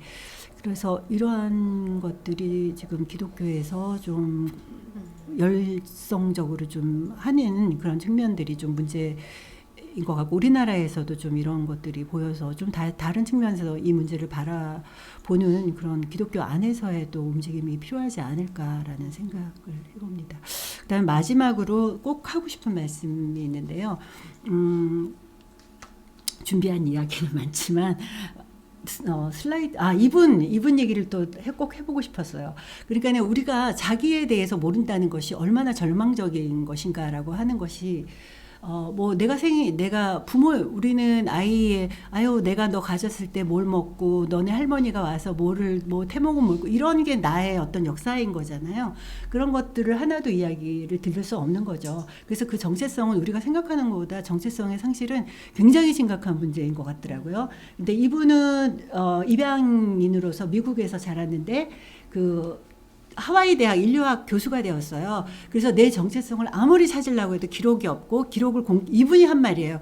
한국은 기록이 없기 때문에 기록을 공개한다 하더라도 알 것이 없다라고 얘기를 하더라고요. 그래서 이분이 배성곤 미 하와이대 교수인데 한국인 아내와 이제 결혼을 하면서 딸을 낳았는데 정체성에 관심을 갖기. 이 정체성에 대한 관심은 입양 보내진 다음에 바로 안 일어날 수도 있고 이분처럼 아주 있다가 나중에 생길 수도 있는 거고 뭐 시기적으로는 다양한 것 같더라고요. 그래서 일생 동안 내가 풀어야 할 과제는 딱 2개. 친모를 찾고 내가 친모를 계속 못 찾으니까 그러면은 이 한국인이 어디에서 왔는지 해서 진화 인류학자가 된 거예요. 그래갖고 한반도의 기원을 그래서 엄마는 못 찾으니까 내 한민족의 기원이라도 찾아서 평생 내 연구 과제로 지금 하고 있습니다. 그 다음 좀 넘겨주시겠어요? 그 다음에 서구 사회에서 학술적 연구, 이거는 우리나라에서 이제 그 두 여성을 문제시하는 기사예요. 엇갈린 사회 문제, 미혼모와 무자녀. 그래서 미혼모의 문제, 무자녀의 문제를 이제 중앙일보, 경향신문에서 이렇게 보도하면서 입양을 홍보하는 기사가 골치 아픈 소실까지도 자식 낳아 뭐하냐, 양자제 입양 보내라고 한 그런 기사였습니다. 그냥 이건 시간이 없으니까 넘어갈게요. 제가 정말 이 귀한 시간에 꼭 말씀드리고 싶은 게 있어서 넘어가 주세요. 쭉쭉. 이것도 넘어가 주세요. 이것도 넘어가 주세요. 네, 보초체제 얘기 조금 이따 할 것 같고요. 넘어가 주시고. 어머, 사과하는 영상. 네, 중간에 뭐 하나 있죠. 선생님 다시 이거를 슬라이드 말고 내가 슬라이드를 볼 수 있게. 이거. 고정 거. 네. 사과를 하면 그다음. 좋습니다. 그 전도 호주 정부가 사과문을 발표하는 거였고요. 이것도 사과문이에요. 그 버라넨 패너라고 하는 그 사회복지사, 그다음에 라이번이라고 하는 사회복지사, 그다음에 구세군, 그다음에 플로렌스 클리텐턴 미혼모의 집에서 다 입장을 발표합니다. 우리는 입양에 관련된 당사자들에게 고통과 평생 계속되는 괴로움을 주는 제도를 지지하는 데 협조해 왔음을 인정해야 할 것 같다. 기록을 공개하고 과거의 잘못을 드러내는 노력은 계속되어야 한다. 저는 사회복지사로서 그 직업의 일원으로서 그분들께 한 일을 슬프고 미안하게 생각합니다. 그분들을 무시하고 강요했으며 도덕적, 윤리적, 법적 그리고 보살핌의 의미가 있는 사람이었음에도 그렇게 하지 못했음을 사과합니다. 구세군. 20세기 중반 구세군은 미혼 임산부에게 상당한 사회적 압박이 가해졌을 때 운영되었고 대부분 어린 여성들은 가족의 손에 이끌려 시설에 들어왔다. 확실히 미혼모에 대한 사회적 처우는 지난 40-50년간 급격히 변했고 운영 방식도 달라졌다. 적극적인 사과는 아니지만 과거에 그런 일이 있었다라는 것은 인정을 하는 거죠. 플로렌스 크리텐튼 미혼모 시설. 전통적으로 입양은 크리텐튼이 지향한 돌봄 철학은 아니었다. 점점 입양으로 전환되었다. 우리 재단과 기관은 어머니들이 강요와 강압에 의해 아기를 입양 보냈던 경험을 알고 있으며 슬퍼하고 또 유감스럽게 생각한다. 우리는 과거 관행으로 인한 고통과 피해를 통렬히 인식한다. 이런 것들을 인용을 하면서 저자가 이렇게 말합니다. 사회복지사들이 입양 분야에서 자신들이 한 일이 얼마나 옳았는지 돌이켜보기를 바란다. 이런 얘기를 하고 있습니다. 그 다음 보여주시겠어요?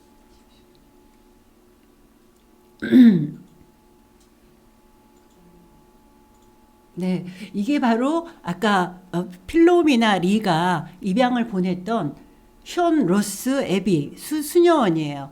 거기서 과거에 자기들의 뜻과 달리 엄마와 친가족과 원가족과 헤어졌던 아이들을 위한 위로의 행사를 하고 저렇게 조명을 쏩니다. 그래서 여기 링크 좀 들어가 봐 주시겠어요?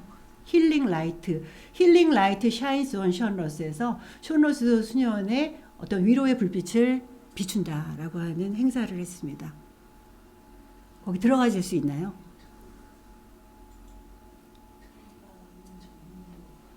네, 안 나오면 이런 비슷한 영상이 계속 나와서 조금 제가 마음이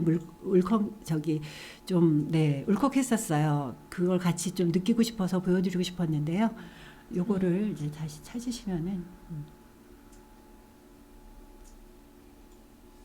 네, 시간이 없기.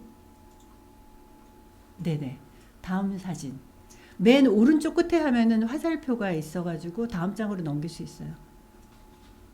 네, 저 남자아이 얼굴쯤에. 그래도 보이진 않지만. 지금 무슨 시스템에 문제가 있는 것 같은데, 네, 이걸로 시간을 낭비하면 조금 아까우니까 바로 그 다음으로 진행하죠. 네. 미혼모 정책에 대해서 또 말씀하셨는데, 네. 그 작년에 그 입양법이 개정이 되면서 사실 그 입양인의 알 권리, 그래서 친부모에 대한 정보를 공개하도록 한국도 그 법이 바뀌었어요. 그래가지고 지금 많은 고아원이나 아니면 이런 사회복지 시설에서 그 자료들을 다 이제 아카이빙하는 그런 작업을 해야 되는 그런 과업을 안게 됐는데요.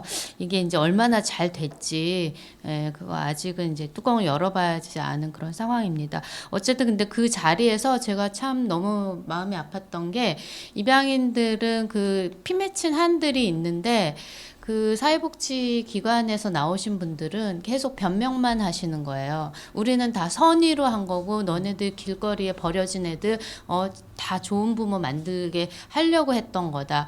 그러니까 계속 그렇게 변명을 하는데 그 입양인들은 나 친부모 다 있었는데 이게 지금 무슨 소리냐 하면서 그 막 항의해가지고 막 난장판이 됐거든요. 그래서 그 모습 보면서 한국에서 물론 그 개개인들은 선의로 했을 수 있겠지만 그 사회복지 기관이나 이 사회복지사들이 어쨌든 그런 굉장히 그 가슴 아픈 과거를 만들었다는 거에 대한 조금 사과 같은 게 있어야지 이분들의 그런 마음의 상처가 좀 해소가 될 텐데 그런 게 안 되고 있는 게 참 안타깝더라고요. 예.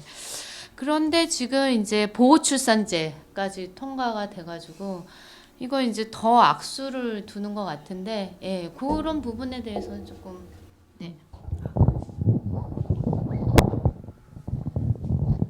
네, 줌으로 저희가 질문을 받고 했으면 참 좋았을 텐데요. 지금 저희가 질문이 유튜브 하나가 올라오긴 했죠. 제가 지금 좀 읽어드리겠습니다. 초록우산 이명신님이라고 되어 있는 그 분이었는데요. 미혼모를 병리적 시각으로 바라보는 사회적 시선이 있었는데 미혼모 당사자가 아닌 아이의 아버지인 상대 남성들에 대해서는 어떤 인식이 있었는지 궁금하다고 이렇게 질문을 남겨주셨고요. 다른 분들도 직접 마이크를 켜고 하면 저희가 이게 소리가 이게 녹음이 안 잡힌다고 합니다. 그러니까 질문 있으신 분은 채팅창에 적어주시면 제가 읽어드리겠습니다. 미혼모가 아이의 아버지, 우리가 세상을 고뇌와 아픔으로부터 자유롭게 살자라고 하는 불교의 문구가 있죠. 그물에 걸리지 않는 바람처럼 아이의 아빠는 사라졌습니다. 어디서도 아이의 아빠를 탓하지 않고 책임을 묻지 않고, 네, 그들은 그냥 그물에 걸리지 않는 바람처럼 사라져 나갔어요. 네. 그래서 그것을 문제시하는 이야기들은 많이 있고 관점들은 있지만 실제로 문제시하는 해서 어떠한 조치를 취하는 것은 없었습니다. 네. 네, 그럼 우리 여기 자리에 계신 분들 중에 혹시 질문이 있으신 분은 마이크를 통해서 좀 질문을 남겨주시면 좋겠는데요.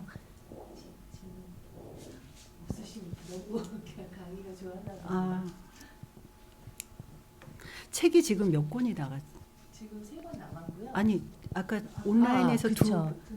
두 권 나왔으니까. 그리고 채팅창에는 제주도에서 들어오신 분이 제주도에서도 이런 자리를 한번 만들어 주셨으면 좋겠다고 하셨고요. 여우책방 박정원님께서 좋은 강연 고마웠다고 하시면서 일이 먼저 있다고 나가셨습니다. 네. 그럼 우리 오늘 들은 얘기와 우리 그 베이비박스와 보호출산제에 대한 얘기를 누구보다도 유미수 국장님이 잘 알고 계실 것 같은데요. 한번 좀 잠깐 이야기를 좀 남겨주시면 좋겠습니다. 마이크 받아주세요. 네, 안녕하세요. 그 베이비박스에 반대하는 사람 중에 하나로 왜냐면 저희가 많은 상담을 제가 해왔고요.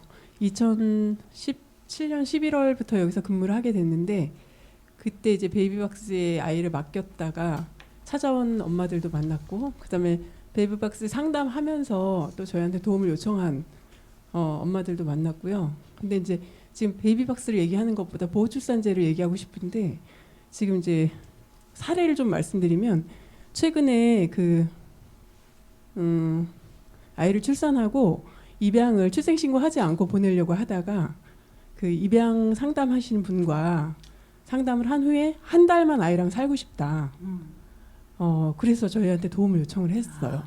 전에는 입양 기관에서 칸막이였거든요. 그래서 입양 부모들의 풀을 알지 못했어요. 그래서 어떤 아이가 어떤 입양 부모하고 같이 매칭이 됐을 때 가장 그래도 잘 살 수 있을까 이런 거를 보지 않고 각각의 자기만의 풀을 가지고 매칭을 시켰었던 거예요.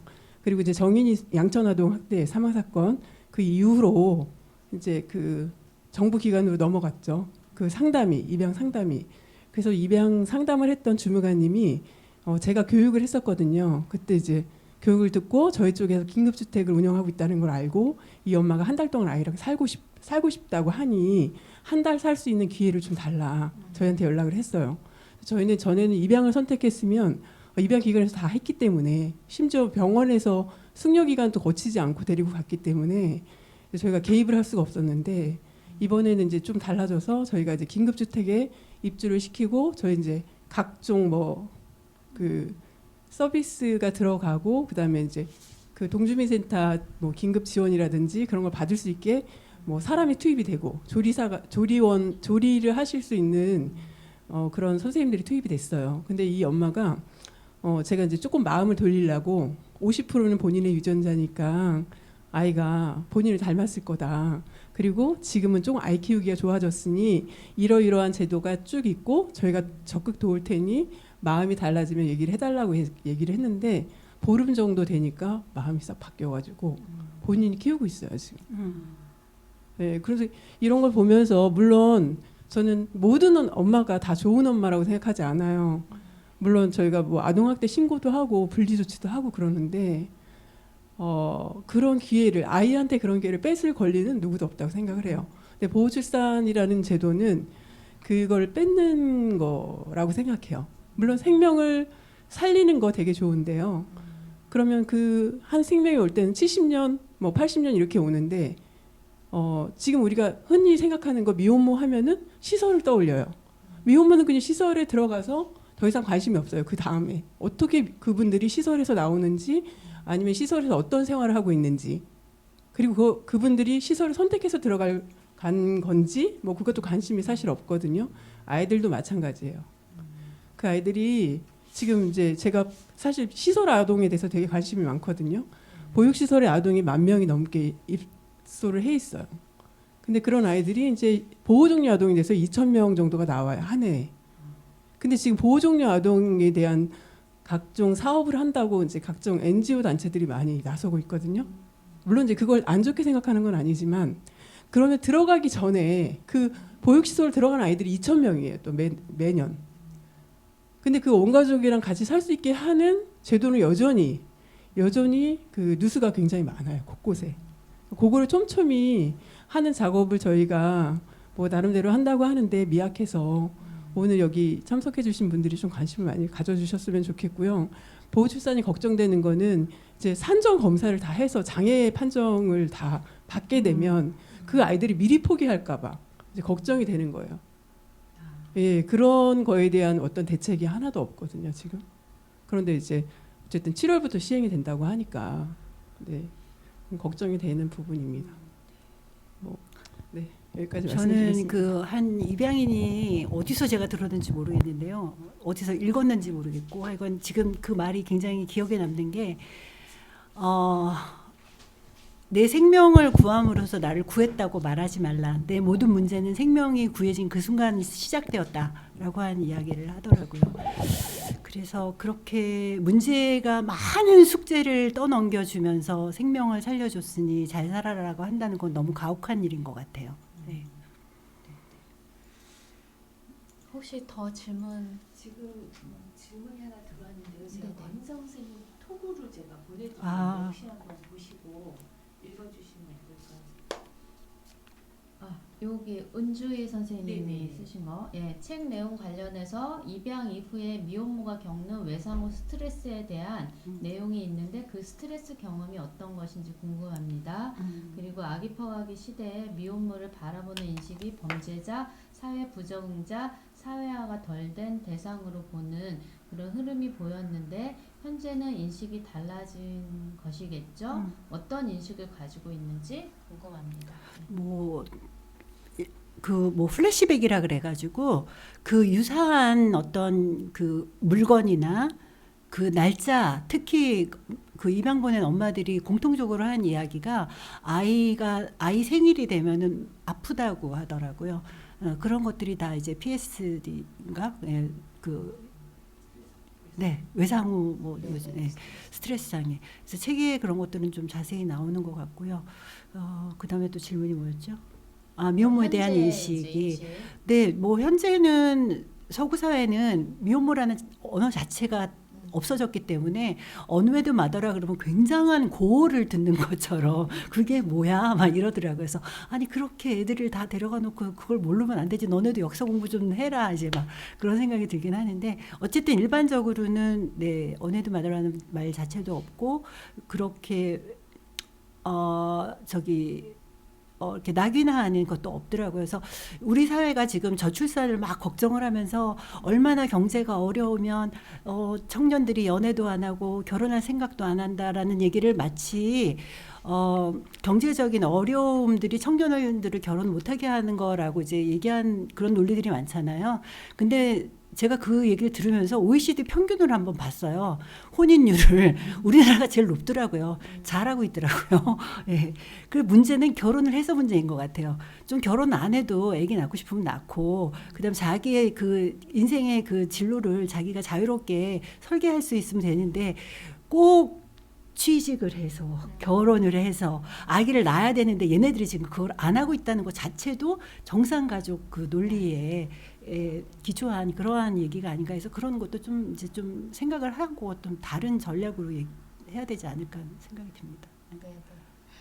오늘 굉장히 그 긴 말씀을 이제 들으면서 사실 공부가 너무 많이 됐어요. 저도 이제 책을 다 읽고 왔는데 이 책에서 알 수 있는 것 이상의 한 두세 배의 그런 얘기를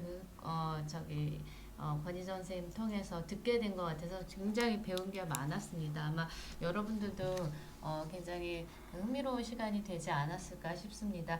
그 마무리하면서요. 혹시 또 한마디 하시고 네, 책에서 나왔던 그 그리피스 목사님이 하신 이야기가 있는데요. 그게 좀 같이 또 한번 새겨보고 싶어서 요 말로 마무리하고 싶습니다. 입양으로 인한 상실은 트라우마다. 그리고 사회 전체가 희생자에게 감사해야 한다고 요구하는 세상에서 유일한 트라우마다. 네, 이상입니다. 네, 오늘 수고해주신 권희정 목사님께 감사의 인사드리겠습니다. 감사합니다. 또 소연숙 박사님께도 박수 좀 보내주세요. 네.